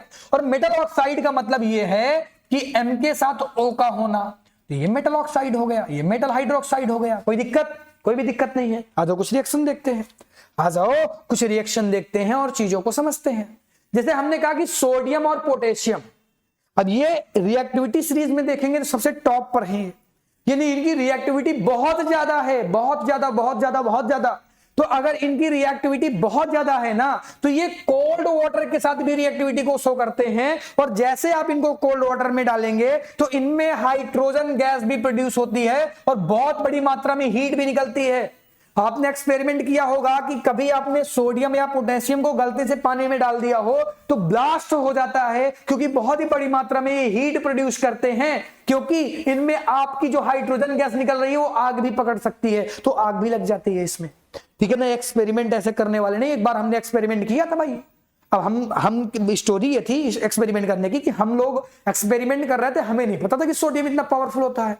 तो हमने क्या किया ना, हमने सोचा कि यार सब लोग कहते रहते हैं बहुत बहुत रिएक्टिविटी दिखाता है, बहुत इसमें हीट निकलती है, आ जाओ देख लेते हैं कैसे हीट निकल रही है। अब भाई मैंने लेके डाल दिया पानी में, और अब देखने वाले बहुत बंदे, देखने वाले सब बन के जुट गए, अरे क्या हो रहा है, क्या हो रहा है, क्या हो रहा है, ऐसे करके हुआ ब्लास्ट, सबका मुंह काला पड़ गया। टीचर ने बहुत पीटा मुझे, और टीचर ने कहा आग लगा देता तू तो ऐसे। तो मैंने कहा सर पहले क्यों नहीं बताया कि आग भी पकड़ती है? तो टीचर ने कहा कि भाई कान पकड़ा, उसने कहा कि तुझे पढ़ाया था ना कि हाइड्रोजन गैस निकलती है और वो आग पकड़ती है। मैंने कहा हाँ सर, ये तो मैंने लाइव देख लिया। तो कभी इसका एक्सपेरिमेंट खुद से ना करना, बहुत ही खतरनाक एक्सपेरिमेंट है ये। सोडियम और पोटेशियम को वाटर के साथ, वाटर से दूर रखना भाई, इससे बहुत जल्दी रिएक्टिविटी को शो करते हैं। तो कुछ ऐसे एलिमेंट्स जैसे सोडियम और पोटेशियम, इनकी रिएक्टिविटी बहुत ज्यादा होती है, इसीलिए ये कोल्ड वाटर के साथ भी रिएक्टिविटी को शो करते हैं। ठंडे पानी में भी डाल दोगे तो ये रिएक्टिविटी को शो करेंगे, आग निकलेगी और हाइड्रोजन गैस निकलेगी, हाइड्रोजन गैस में आग लग जाएगी और ये ब्लास्ट की तरह आपको दिखेगा। बोलो बोलो, कई बार इसके एक्सपेरिमेंट आपको देखने के लिए यूट्यूब में मिल जाते हैं, तो आपको बहुत दिलचस्पी हो तो आप जाकर शॉर्ट वीडियो देख लें, आपको मिल जाएगा। ठीक है ना, चलो अब देखो, जैसे हम बात करते हैं ना कैल्शियम की, तो कैल्शियम भी वाटर के साथ रिएक्टिविटी को तो शो करता है, नो डाउट। लेकिन इस पे जो हाइड्रोजन गैस निकलती है ये ना बहुत ही लेस वायलेंट होती है, यानी कि hydrogen gas do not catch fire, यानी इनमें आग नहीं लगती। क्यों? क्योंकि इनकी रिएक्टिविटी कम है, रिएक्टिविटी के कारण इनमें आग नहीं लगती। हाइड्रोजन गैस में आग नहीं लगेगी, इन दोनों में आग लग जाएगी बट इनमें आग नहीं लगेगी। क्लियर है क्या? अरे क्लियर है क्या? बोलना क्लियर है सर? बिल्कुल क्लियर है। आगे बढ़ते हैं, तो आ जाओ आगे बढ़ते हैं भैया, आ जाओ आगे बढ़ते हैं। और हम देखने वाले हैं मैग्नीशियम की रिएक्शन विद वाटर। मैं जितनी पढ़ा रहा हूं एनसीईआरटी की इंपॉर्टेंट रिएक्शन है, इधर उधर नहीं होना है, इससे ज्यादा बोर्ड एग्जाम में नहीं आएगा। प्रीवियस ईयर क्वेश्चन देख, विश्वास कर, ठीक है ना। चलो, मैग्नीशियम जो होता है, magnesium do not react with cold water. क्यों सर? क्योंकि इसकी रिएक्टिविटी लो है, तो आपको वाटर को ना थोड़ा सा हॉट करना पड़ेगा, गर्म करना पड़ेगा।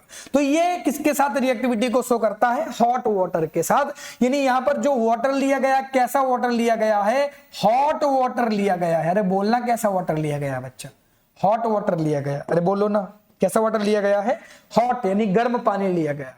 जब मैं इसकी रिएक्शन इसके साथ करवाता हूं तो बन जाएगा क्या? मैग्नीशियम ऑक्साइड, और यहां पर हाइड्रोजन गैस भी निकल जाएगी, और इस तरह से मैग्नीशियम वाटर के साथ रिएक्टिविटी को शो करेगी। लेकिन उसी के आगे आप बढ़ेंगे एल्यूमिनियम की, तो अब एल्यूमिनियम हो गया भैया, एल्यूमिनियम हो गया, आयरन हो गया, जिंक हो गया, इनकी रिएक्टिविटी बहुत लो होती है। अब इनकी रिएक्टिविटी लो है तो ना ही ये कोल्ड वाटर के साथ रिएक्टिविटी को शो करेंगे और ना ही ये हॉट वाटर के साथ करेंगे। तो सर क्या करना पड़ेगा? आपको ना वाटर को स्टीम फॉर्म में लाना पड़ेगा। अरे जिससे आपके मोमोज फ्राई होते हैं, तो स्टीम वाटर लेना पड़ेगा। और जब वाटर आप कौन से फॉर्म में लेंगे बेटा, एक चीज याद रखना, यहां पर स्टीम वाटर का यूज कर रहा है तू। अरे बोलना, किसका यूज कर रहा है बच्चा? आप यहां पर स्टीम वाटर का यूज कर रहे हैं, और यहां पर भी आप स्टीम वाटर का यूज कर रहे हैं। यानी जो वाटर यूज हो रहा है ना, ये स्टीम वाटर यूज हो रहा है यहाँ पे, ठीक है ना। जब इनकी रिएक्शन आप करवाएंगे तो एल्यूमिनियम ऑक्साइड मिलेगा आपको, और यहाँ पर आपका आयरन ऑक्साइड मिल जाएगा। साथ ही साथ में हाइड्रोजन गैस तो सबके साथ निकलती है, यानी एक चीज पता चल गई कि भैया हाइड्रोजन गैस निकलने वाली है, नो डाउट, नो डाउट किसमें हाइड्रोजन गैस निकलती है। और ये सभी रिएक्शंस मैंने आपको पढ़ाया कि कौन कोल्ड वाटर के साथ रिएक्टिविटी को शो करता है, कौन हॉट वाटर के साथ करता है, और कौन स्टीम वाटर के साथ करता है। तीनों चीजें वेरी इंपॉर्टेंट है, बोर्ड में पूछी गई हैं और कई बार पूछी गई हैं, चाहे आप यूपी बोर्ड इंग्लिश मीडियम से हो या फिर सीबीएसई बोर्ड से हो, दोनों में ये क्वेश्चन 1 से 2 बार पूछे गए हैं और ये इंपॉर्टेंट है, पूछे जा सकते हैं। ऐसे ही क्वेश्चन आपके बोर्ड एग्जाम में आते हैं, तो इसलिए बहुत ही बढ़िया तरीके से इन क्वेश्चन को आप देखेंगे, समझेंगे और आगे बढ़ेंगे, ठीक है ना। चलो आ जाओ, आगे बढ़ते हैं। और अब हम देखने वाले हैं मेटल की रिएक्शन करवाते हैं हम किसके साथ? किसके साथ? एसिड के साथ बच्चा।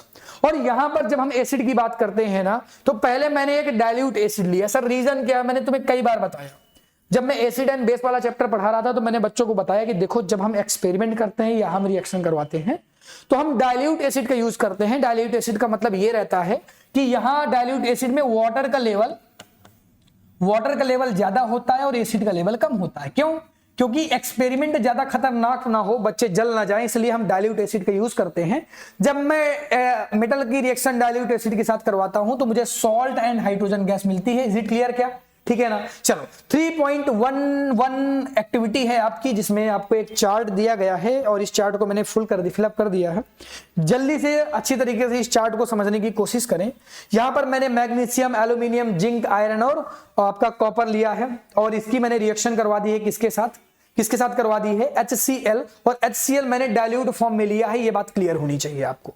जैसे मैं इसकी रिएक्शन करवाता हूं तो मैंने पढ़ रखा है कि सॉल्ट एंड हाइड्रोजन गैस बन जाएगा, यानी ये सब सॉल्ट बन गया। जैसे ये magnesium chloride, aluminium chloride, zinc chloride, iron chloride, ये सब बन गए और सभी के साथ हाइड्रोजन गैस निकल रही है। कुछ रिएक्शन बहुत फास्ट हो रही हैं, कुछ फास्ट हो रही हैं, कुछ स्लो हो रही हैं और कुछ नहीं हो रही हैं। जैसे यहां पर ये रिएक्शन जब मैं कॉपर की रिएक्शन करवाता हूं डाइल्यूट HCl के साथ तो ये रिएक्शन नहीं होती है। जरा ध्यान से देखें, इन सब का संबंध सीधा सा संबंध हो जाता है आपकी एक्टिविटी सीरीज के साथ।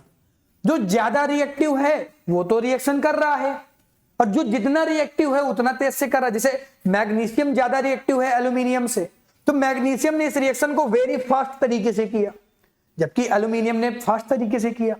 और आप देखेंगे तो कॉपर ने किया ही नहीं, क्योंकि जो कॉपर है ना, कॉपर वो ज्यादा रिएक्टिव है किससे? हाइड्रोजन से। तो हाइड्रोजन कॉपर के साथ तो मतलब हाइड्रोजन क्या होगा ना कि यहां पर रिप्लेसमेंट नहीं हो पाएगी। तो जब रिप्लेसमेंट या डिस्प्लेसमेंट नहीं हो पाएगी, तो जब डिस्प्लेसमेंट होगी नहीं तो क्योंकि ये एक तरीके की कौन सी रिएक्शन हो जाती है? डिस्प्लेसमेंट रिएक्शन हो जाती है। तो ये रिएक्शन भी आगे नहीं बढ़ेगी। अगर ये कम समझ में आता है ना बच्चा, अगर ये चीजें आपको कम समझ में आती है तो आ जाओ एक बार रिएक्टिविटी को देखो। चलो आओ जल्दी से रिएक्टिविटी को देखो तो समझ में आएगा। वैसे मैंने रिएक्टिविटी पहले समझा दी थी, बट मैं जानता हूं ना कि बच्चा थोड़ा सा ना लापरवाह होता है मैंने इसकी ट्रिक वगैरह सब कुछ पहले बता दी, तो मुझे इतना ज्यादा बताने की जरूरत है नहीं। मैंने इसकी ट्रिक बनाई थी, कह दो ना कल मिलेगी ऑडी जेन फरारी, फिर भी है क्यों मिली सिल्वर प्लेटेड ऑडी। तो इसकी ट्रिक है, आपने अलग अलग ट्रिक से याद किया होगा, कोई दिक्कत वाली बात नहीं। जिस तरह से आपने याद किया वो बेटर है आपके लिए। लास्ट समय में आपको ट्रिक को नहीं बदलनी है, जो आपको आता हो बढ़िया, नहीं आता तो आप इस ट्रिक से रिएक्टिविटी सीरीज को याद कर सकते हैं। अब जरा ध्यान से देखना, जब मैं बात कर रहा था किसकी? एल्यूमिनियम की, जिंक की, आयरन की, तो ये सभी आपके हाइड्रोजन के ऊपर थे, यानी इनकी रिएक्टिविटी ज्यादा थी तो ये रिएक्शन हो जा रही थी। लेकिन जैसे आप हाइड्रोजन के नीचे आएंगे तो जो कॉपर है वो तो हाइड्रोजन के नीचे आ गया, यानी जो कॉपर है ना वो लेस रिएक्टिव, शायद मैंने मोर रिएक्टिव बोल दिया था, गलती से निकल गया रहा होगा। जो कॉपर होता है ना वो लेस रिएक्टिव होता है, तो कॉपर ना हाइड्रोजन को रिप्लेस नहीं कर पाएगा। तो कॉपर की, अब इसके नीचे वाले कोई भी आपके हो, चाहे कॉपर हो, चाहे मरकरी हो, या सिल्वर, गोल्ड ही क्यों ना हो, ये कोई भी रिएक्शन HCl के साथ नहीं करेंगे। Do not react with HCl। क्यों? क्योंकि HCl के साथ करने के लिए ना H को अपने साथ जोड़ना पड़ेगा और ये कम रिएक्टिव हैं, इसलिए H इनसे नहीं जुड़ना चाहेगा। H सभी ऊपर के एलिमेंट के साथ तो जुड़ सकता है, लेकिन नीचे के कोई भी एलिमेंट के साथ अपना जुड़ाव नहीं करना चाहेगा। जब क्योंकि पहले से इसका लेवल अप है तो ये डाउन लोगों के साथ क्यों जुड़ेगा बताना? तो नीचे के लोगों के साथ रिएक्टिविटी को नहीं शो करता, ऊपर के लोगों के साथ रिएक्टिविटी को शो करता है। तो अगर आप ध्यान से देखेंगे इस चार्ट में, जो मैं आपको अभी समझा रहा था बेटा, ध्यान से देखना इस चार्ट को, तो इसमें आपने देखा कि ये सभी ऊपर के लोग थे, तीनों ऊपर के लोग थे, तो इन तीनों के साथ एक कंबाइन हो गया। लेकिन जैसे कॉपर की बात आई ना, तो कॉपर से इसने कहा कि भाई मैं तुझसे ज्यादा रिएक्टिविटी को शो करता हूं, जब मेरी रिएक्टिविटी तुझसे ज्यादा है तो मैं तुझसे क्यों जुड़ूंगा, मैं रिएक्शन को नहीं होने दूंगा। तो यहां पर हो गया नो रिएक्शन। तो स्टार कहां पे लगाना है? कॉपर वाले में लगाना है बेटा, कि कॉपर के साथ HCl की रिएक्शन करवाएंगे, डाइल्यूट HCl की रिएक्शन करवाएंगे तो रिएक्शन नहीं होगी। रीजन मैंने बता दिया, ठीक है ना? क्लियर है क्या? अरे बोलो ना, क्लियर है क्या? अगर क्लियर है तो आगे बढ़ते हैं। When metal react with nitric acid, यानी इस बार हमें जो एसिड की रिएक्शन पढ़नी है उसमें हमने नाइट्रिक एसिड लिया है। जब हम मेटल की रिएक्शन करवाते हैं नाइट्रिक एसिड के साथ तो हाइड्रोजन गैस नहीं बनती भाई। वैसे जितने भी एसिड है तो उनके साथ तो हाइड्रोजन गैस बननी चाहिए थी, लेकिन यहां पर ऐसा नहीं होता। जब हम नाइट्रिक एसिड की बात करते हैं तो ये एक स्पेशल टाइप का केस आ जाता है। और यहां पर जब आप नाइट्रिक एसिड के साथ मेटल की रिएक्शन करवाते हैं तो याद रखना वेरी इंपॉर्टेंट पॉइंट ये है कि हाइड्रोजन गैस नहीं बनेगी। क्यों? क्योंकि जो आपका नाइट्रिक एसिड है वो एक तरीके का ऑक्सीडाइजिंग एजेंट है और वो चीजों को ऑक्सीडाइज कर देता है और ऑक्सीडाइज करके क्या करता है ना, ये बना लेता है H2O। अरे बोलो ना क्या करता है, H2O। और यहां पर NO यानी वो नाइट्रोजन मोनोऑक्साइड ही बन जाती है। ठीक है ना। तो जैसे मैंने रिएक्शन करवाया ना कि जिंक मैंने लिया और जिंक की रिएक्शन HNO3 के साथ करवा दिया, तो जिंक की वैलेंसी 3 होती है ना, तो इसने 2 होती है जिंक की वैलेंसी, तो 2 फॉर्म में जुड़ जाएगा क्या, NO3 का होल टॉइस हो गया, तो ZnNO3 का होल टॉइस हो गया। और NO तो बनना ही बनना था और वाटर तो बनना ही बनना था, ये तो ऊपर मैंने लिख दिया था कॉमन रिएक्शन में। लेकिन मैंने यहां पे कहा फिर से बट लेकिन किंतु परंतु आ गया और इसके ना माथे में लिखा हुआ है स्टार पॉइंट। भाई ये जो भी बताता है ना बहुत इंपॉर्टेंट चीजें बताता है, मैंने कई बार कहा।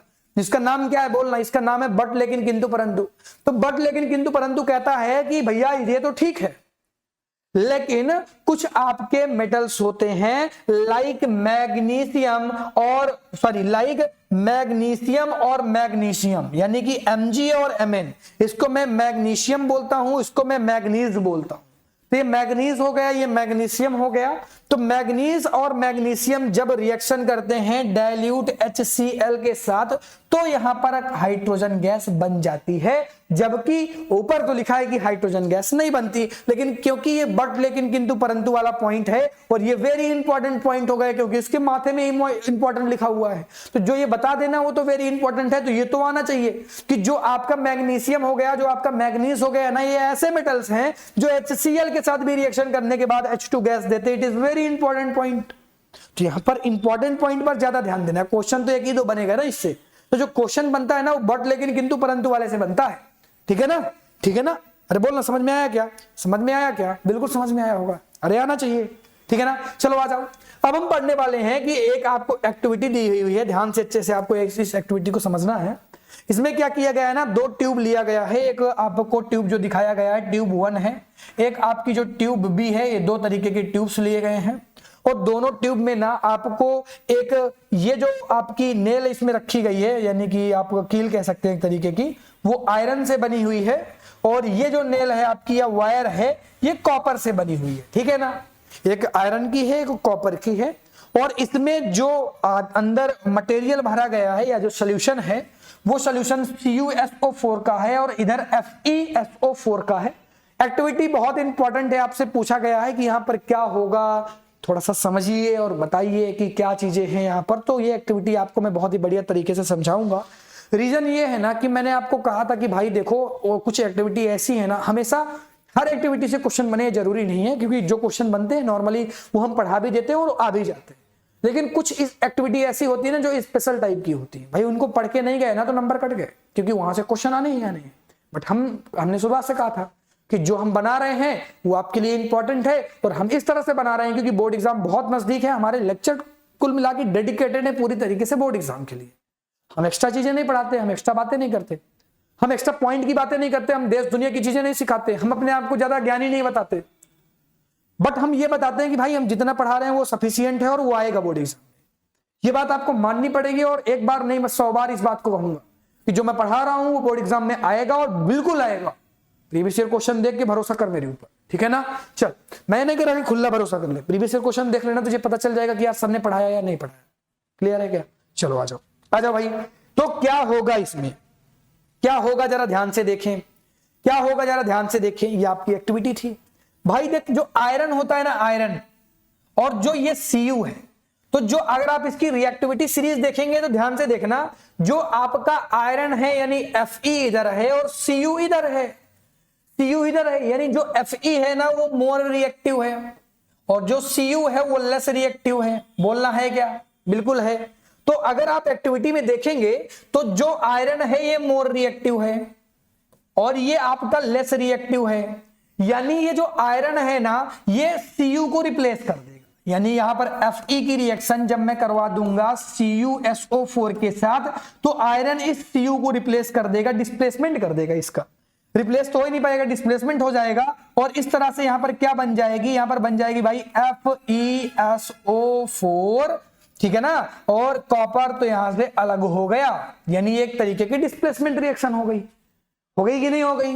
लेकिन जब मैं बात करता हूं कॉपर की, और कॉपर की के इसमें सोल्यूशन मैंने लिया है FeSO4, तो भाई ये Fe जो है ना वो ज्यादा रिएक्टिव है, मोर रिएक्टिव है, कॉपर आपका लेस रिएक्टिव है। तो ये लेस रिएक्टिव वाला इसको कैसे रिप्लेस कर पाएगा, नहीं रिप्लेस कर पाएगा। तो यहां पर जो रिएक्शन होगी ना, नो रिएक्शन, कोई भी रिएक्शन देखने के लिए नहीं मिलेगी। क्यों? क्योंकि यहां पर डिस्प्लेसमेंट हो ही नहीं पाएगा। डिस्प्लेसमेंट तो रिएक्टिविटी के ऊपर डिपेंड करता है, और इसकी रिएक्टिविटी भैया लेस है और इसकी ज्यादा है, तो हो नहीं सकता। तो हमने इन चीजों को, दोनों चीजों को बहुत ही बढ़िया तरीके से लिखा था। जो क्वेश्चन आपके बोर्ड एग्जाम में पूछा जाएगा वही लिखा है। हमने कहा कि जब हम बात करते हैं आयरन की, और आयरन को हम रखते हैं CuSO4 में, तो क्योंकि आयरन ज्यादा रिएक्टिविटी को शो करता है, Cu कम रिएक्टिविटी को शो करता है, तो यहां पर आयरन Cu को रिप्लेस कर देता है और बन जाता है FeSO4, और Cu आपका अलग हो गया।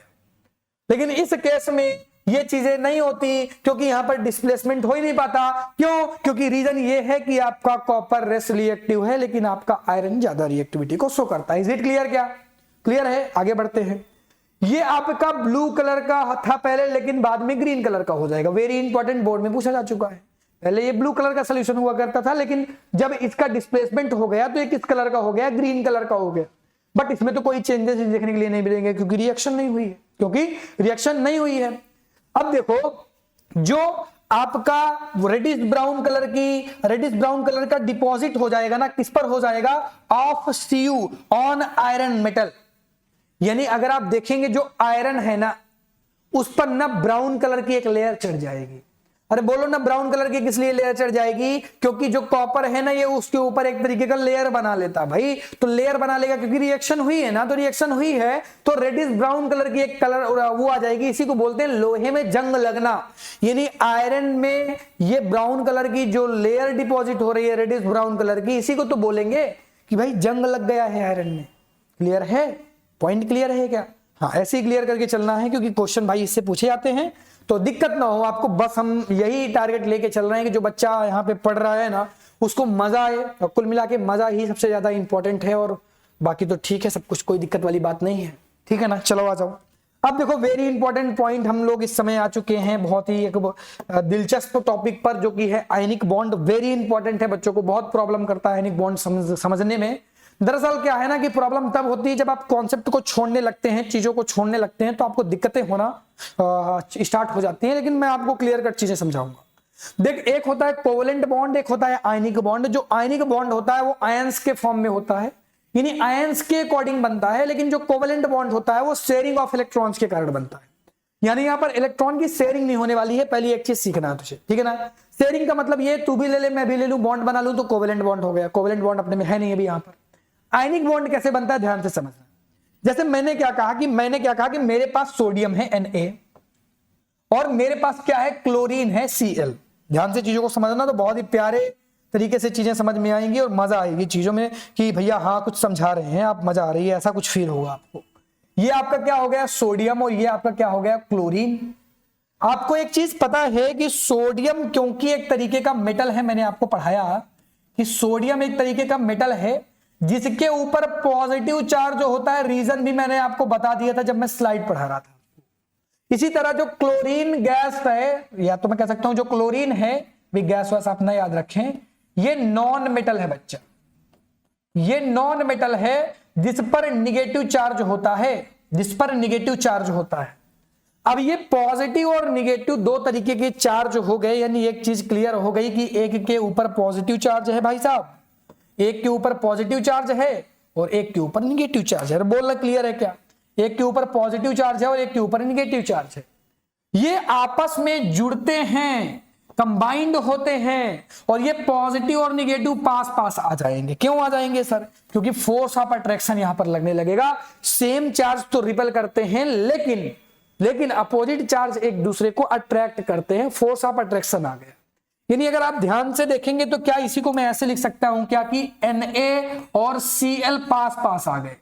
अब इनके कारण यहां पर बीच में एक बॉन्ड बन गया। इस बॉन्ड को ही मैं बोलता हूं आयनिक बॉन्ड। अरे बोलना, इसको मैं क्या बोलता हूं? इसको मैं आयोनिक बॉन्ड बोल देता हूं। बातें क्लियर हो तो ध्यान से सीखना। यानी कि जो आपका NaCl है, इन दोनों के बीच में ये आयनिक बॉन्ड होता है और आयनिक बॉन्ड Na और Cl के बीच में होता है, क्योंकि Na के ऊपर पॉजिटिव चार्ज था, Cl के ऊपर निगेटिव चार्ज था, और एक पॉजिटिव और एक निगेटिव आपस में मिलकर इन्होंने क्या किया, इन्होंने यहां पर सिंगल बॉन्ड बना लिए,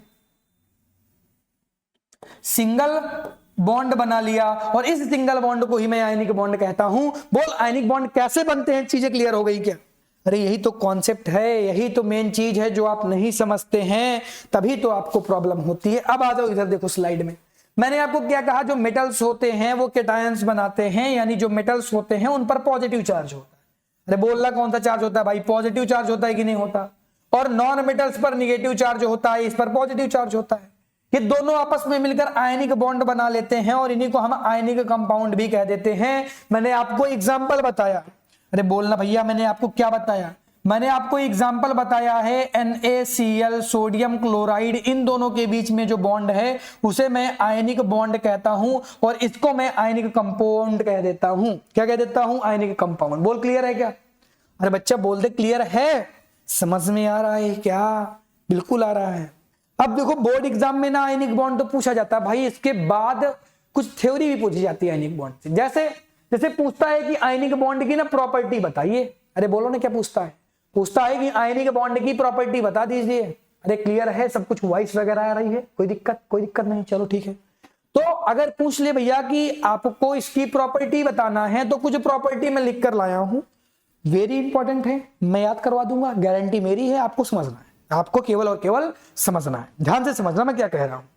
मैं कह रहा हूं जो फिजिकल नेचर इसका होगा वो कैसा होता होगा, जो इनका फिजिकल नेचर होता है ना, काफी ज्यादा ये हार्ड होते हैं due to force of attraction, जो कि पॉजिटिव और निगेटिव के कारण होता है।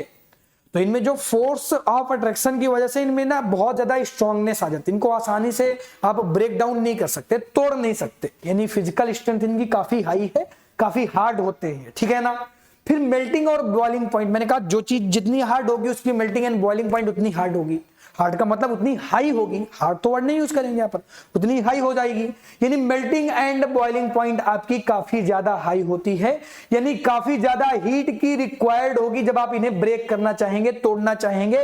क्यों? क्योंकि due to force of attraction, ठीक है। और फोर्स ऑफ अट्रैक्शन किसके कारण आता है? आयनिक चार्ज की वजह से आता है, ठीक है। चल अब इसके बाद सॉल्युबिलिटी की बात करते हैं। तो भाई ये वाटर के साथ सॉल्युबिलिटी को शो करते हैं, अगर आप वाटर के साथ मिलाएंगे तो अच्छी तरीके से सॉल्युबल हैं।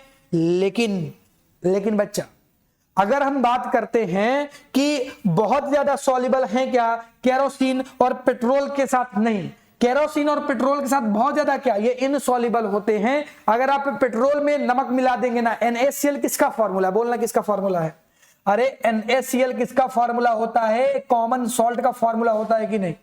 अगर आप इस सॉल्ट को वाटर के साथ ऐड कर देंगे तो ये डिसॉल्व है, लेकिन अगर इसको आप केरोसिन या पेट्रोल के साथ ऐड कर देंगे तो डिसॉल्व नहीं होगा भाई, ये इनडिसॉल्व सॉल्युबल है ही नहीं, तो कैसे डिसॉल्व हो जाएगा बता?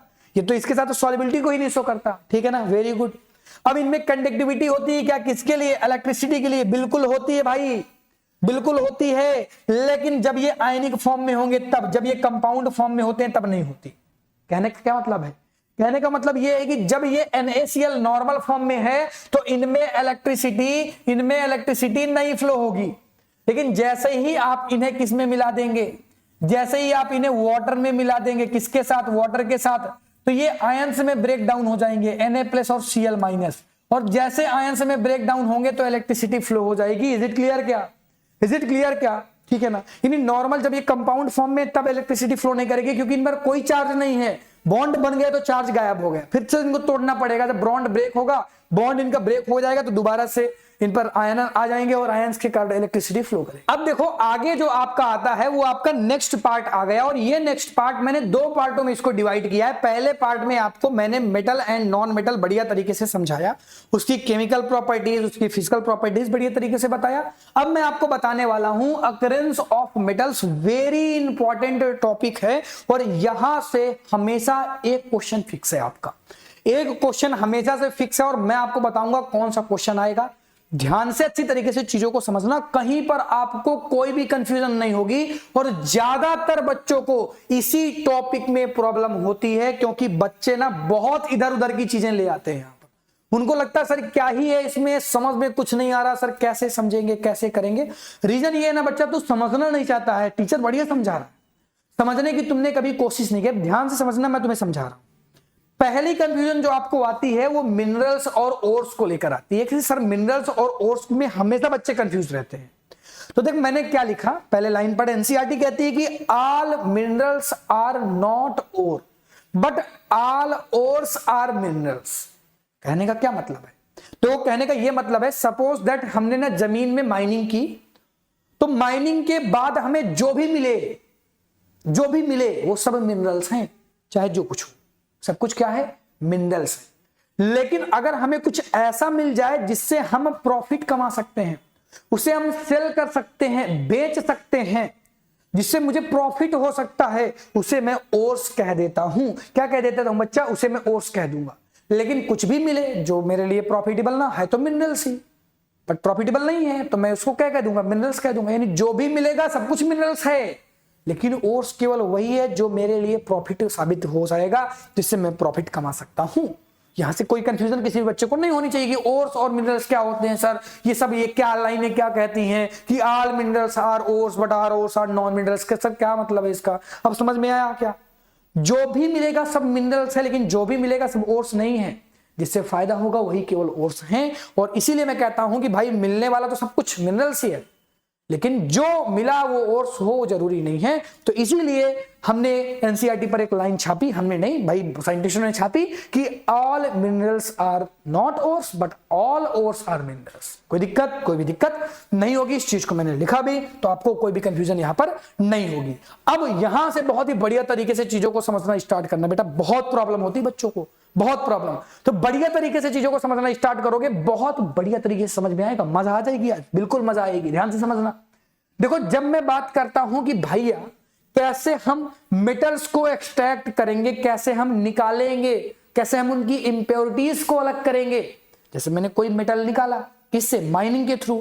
तो क्या वो प्योर फॉर्म में मिलेगा? क्या मुझे नहीं मिलेगा भाई प्योर फॉर्म में, वो इम्प्योर फॉर्म में मिलेगा। तो उसकी इंप्योरिटीज को मुझे अलग करना पड़ेगा और प्योरिटी को मुझे निकालना पड़ेगा। पड़ेगा कि नहीं पड़ेगा बच्चा? बिल्कुल। तो हमने ना मेटल्स को 3 सब ग्रुप्स में डिवाइड कर दिया। यानी पहले हमने रखा ऐसे मेटल्स जो ज्यादा रिएक्टिविटी को शो करते हैं, फिर हमने रखा ऐसे जो मीडिएटर फॉर्म में होते हैं, और कुछ ऐसे मेटल्स जो बहुत ही लीस्ट रिएक्टिविटी को शो करते हैं, यानी बहुत ही कम रिएक्टिव होते हैं।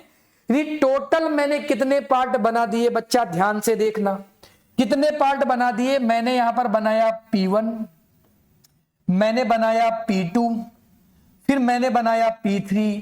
यानी मैंने 3 पार्टों में इसे मैं डिवाइड कर देता हूं। क्यों करते हैं सर ऐसा? क्योंकि बेटा तीनों की इंप्योरिटीज को ना हम अलग अलग तरीके से, अलग अलग वे पर अलग करेंगे, इसीलिए इनको 3 पार्टों में डिवाइड करना पड़ा। कैसे? एक को ज्यादा रिएक्टिविटी, एक को मिड रिएक्टिविटी, एक को लीस्ट रिएक्टिविटी में हमने डिवाइड कर दिया। Very good. अब देखो जो बहुत ज्यादा रिएक्टिव होते हैं ना, वो हमेशा कंबाइन स्टेज में पाए जाएंगे, नेचुरल स्टेज कभी नहीं होगी। जैसे आप चाहते हैं कि जो सोडियम है ना वो Na के फॉर्म में नीचे माइनिंग से निकल आए, ये इम्पॉसिबल टाइप की चीज है, ये अकेला तो कभी नहीं होगा, ये किसी ना किसी के साथ जुड़ा होगा। इसी को मैं कहता हूं कि ये कंबाइन स्टेज में होगा, क्योंकि इसकी रिएक्टिविटी बहुत ज्यादा है, और रिएक्टिविटी ज्यादा है तो कंबाइन स्टेज में होगा, सीधी सी बात। और अगर मैं कहता हूं मीडिएटर फॉर्म में है तब भी ये कंबाइन स्टेज में होता, भाई किसी ना किसी के साथ जुड़ा रहता है। अब कैसे जुड़ा रहेगा? या तो ये सल्फाइड के फॉर्म में होगा, देखो ज्यादातर ये सल्फाइड ऑक्साइड के फॉर्म में होते हैं, सल्फाइड के फॉर्म में या तो ऑक्साइड के फॉर्म में, ठीक है ना। अब जो आपके लीस्ट रिएक्टिविटी को शो करने वाले हैं, यानी जो बहुत कम रिएक्टिविटी को शो करते हैं, तो ये ज्यादातर फ्री फॉर्म में होंगे, यानी कि इनसे अब रिएक्टिविटी को आसान है, मतलब इनसे इनको प्योर करना आसान है। क्यों? क्योंकि ये ज्यादा किसी के साथ जुड़े नहीं हैं, तो इनमें हमें प्रोसेस भी बहुत ज्यादा नहीं करनी पड़ेगी इनकी इंप्योरिटीज को दूर करने के लिए।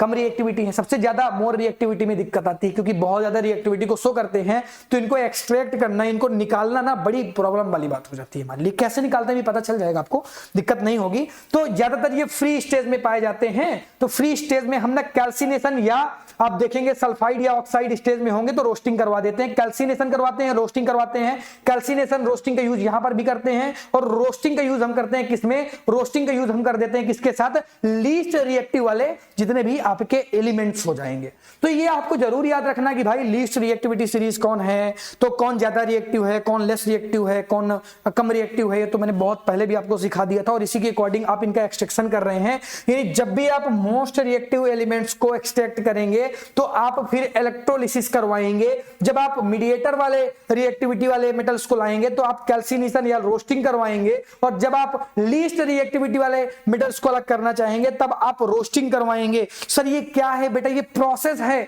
जिससे आप इनकी इंप्योरिटीज को हटाएंगे और इन्हें प्योर फॉर्म में पाएंगे। अभी आपको समझ में आएगा, अभी आपको समझ में आएगा। चलिए समझते हैं। तो मैंने आपको क्या पढ़ाया, मैंने आपको ये सारी चीजें पढ़ा दी हैं। अब इनको मैं समझा देता हूं, देखिए इनको मैं समझा देता हूं, ध्यान से समझना। पहले मैं आपको समझाता हूं कि भाई कैल्सिनेशन क्या है, रोस्टिंग क्या है, बार बार नाम आ रहा था तो बहुत इंपॉर्टेंट है। और एक बात याद रखना, ये जो मैं चार्ट बना रहा हूं ना, ये बोर्ड एग्जाम के लिए बहुत इंपॉर्टेंट है।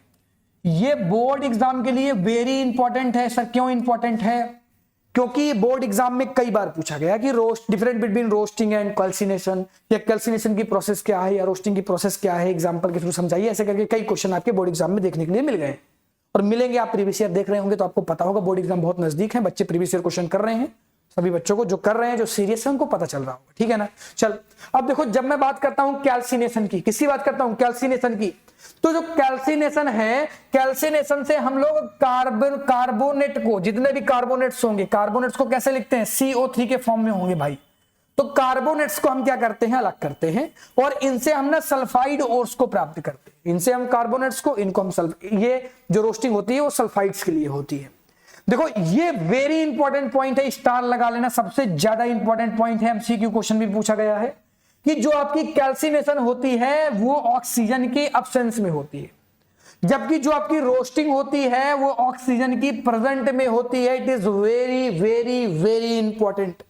यहां पर कार्बन डाइऑक्साइड गैस रिलीज होती है और साथ ही साथ में मेटल ऑक्साइड बनते हैं, जबकि यहां पर अगर ये सल्फाइड के लिए हो रही है तो यहां पर सल्फर डाइऑक्साइड गैस रिलीज होगी और आपको मेटल ऑक्साइड यहां पर भी मिल जाएंगे। एग्जांपल कुछ देख लेते हैं, जैसे जिंक है तो ये कार्बोनेट के फॉर्म में, मैंने कहा था ना कार्बोनेट ओर्स के लिए होते हैं, तो जिंक कार्बोनेट है। तो जब आप इसे हीट करेंगे, याद रखिएगा ऑक्सीजन यहां पर नहीं होनी चाहिए। तो ऑक्सीजन की प्रेजेंट में जब आप हीट करेंगे तो मेटल ऑक्साइड मिलेगा और मेटल ऑक्साइड के साथ साथ आपको क्या मिल जाएगा, कार्बन डाइऑक्साइड। और यहां पर O2 की प्रेजेंट में इसे आप हीट करेंगे, यहां पर O2 लिखा भी हुआ है। जब इसके प्रेजेंट में आप इसे हीट करेंगे, जिंक सल्फाइड को हीट करेंगे तो जिंक ऑक्साइड यहां पर भी मिलेगी, लेकिन गैस मिलेगी जो वो है सल्फर डाइऑक्साइड, क्योंकि ये सल्फाइड के लिए होता है, ये कार्बोनेट्स के लिए होता है। Is it clear? क्या क्लियर है? समझ में आ रहा है? समझ में आएगा, बिल्कुल आएगा बच्चा, बिल्कुल आएगा। आगे बढ़ते हैं, आगे बढ़ते हैं और देखते हैं कि जो आपका HGS है, इसको मैं क्या बोलता हूं, इसे मैं सिनेबार बोलता हूं बेटा, वेरी इंपॉर्टेंट है। जो सिनेबार ओर्स होते हैं, पहले उनकी रोस्टिंग की जाती है तो मर्क्यूरिक ऑक्साइड मिल जाते हैं, फिर उनका रिडक्शन कर दिया जाता है तो मरकरी मिल जाती है। कुल मिला के इस सिनेबार से मुझे मरकरी को अलग करना था, जो कि देखने में कुछ ऐसा दिखेगा। इससे मुझे मरकरी को निकालना है तो मुझे ये प्रोसेस को करना पड़ेगा। पहले मुझे रोस्टिंग करवानी पड़ेगी। तो रोस्टिंग जो होती है वो ऑक्सीजन की प्रेजेंट में होती है, आपको बताया गया था। तो पहले ऑक्सीजन की प्रेजेंट में इसकी रोस्टिंग करवा देंगे तो मेटल ऑक्साइड बन गया और सल्फर डाइऑक्साइड बन गया।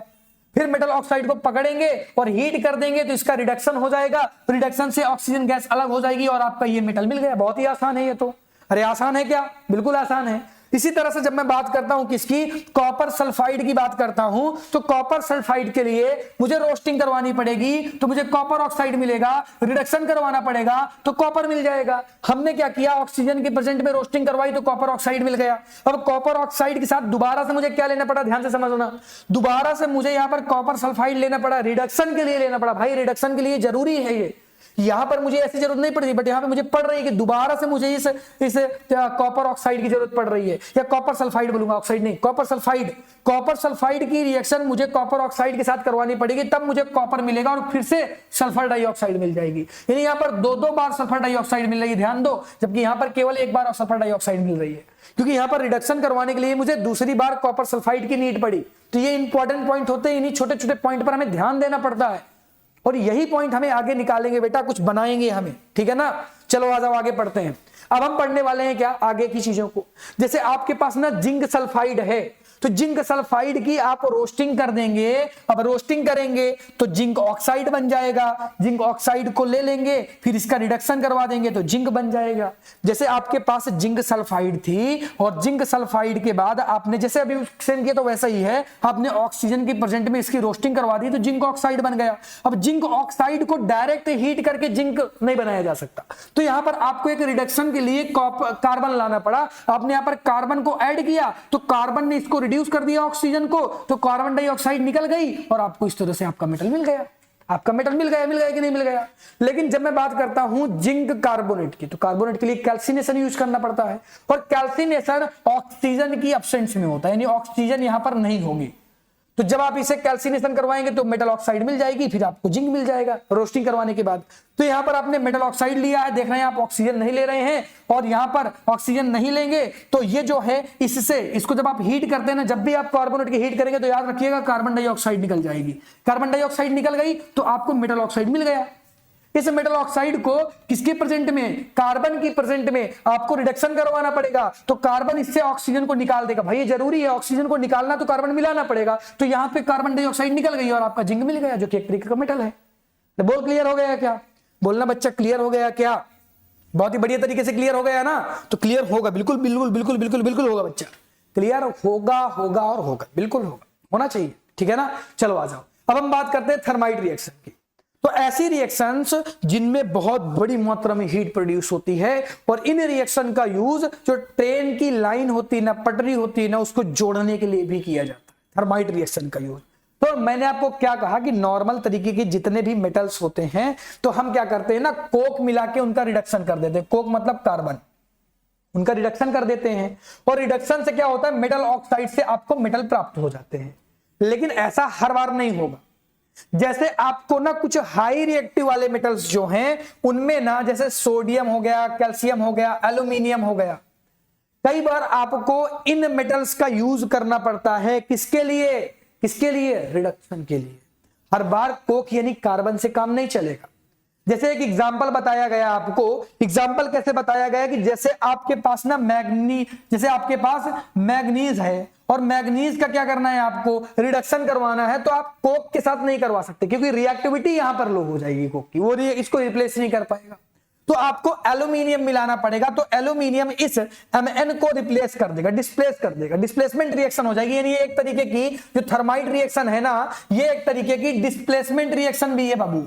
कैसी रिएक्शन है, एक तरीके की डिस्प्लेसमेंट रिएक्शन भी है। यानी कि यहां पर इसको डिस्प्लेसमेंट मिल गया तो Mn अलग हो गया, और यहां पर आप देख रहे हैं कि एल्यूमिनियम ऑक्साइड के साथ जुड़ गया, क्योंकि एल्यूमिनियम ने इसको क्या कर दिया था, डिस्प्लेस कर दिया था।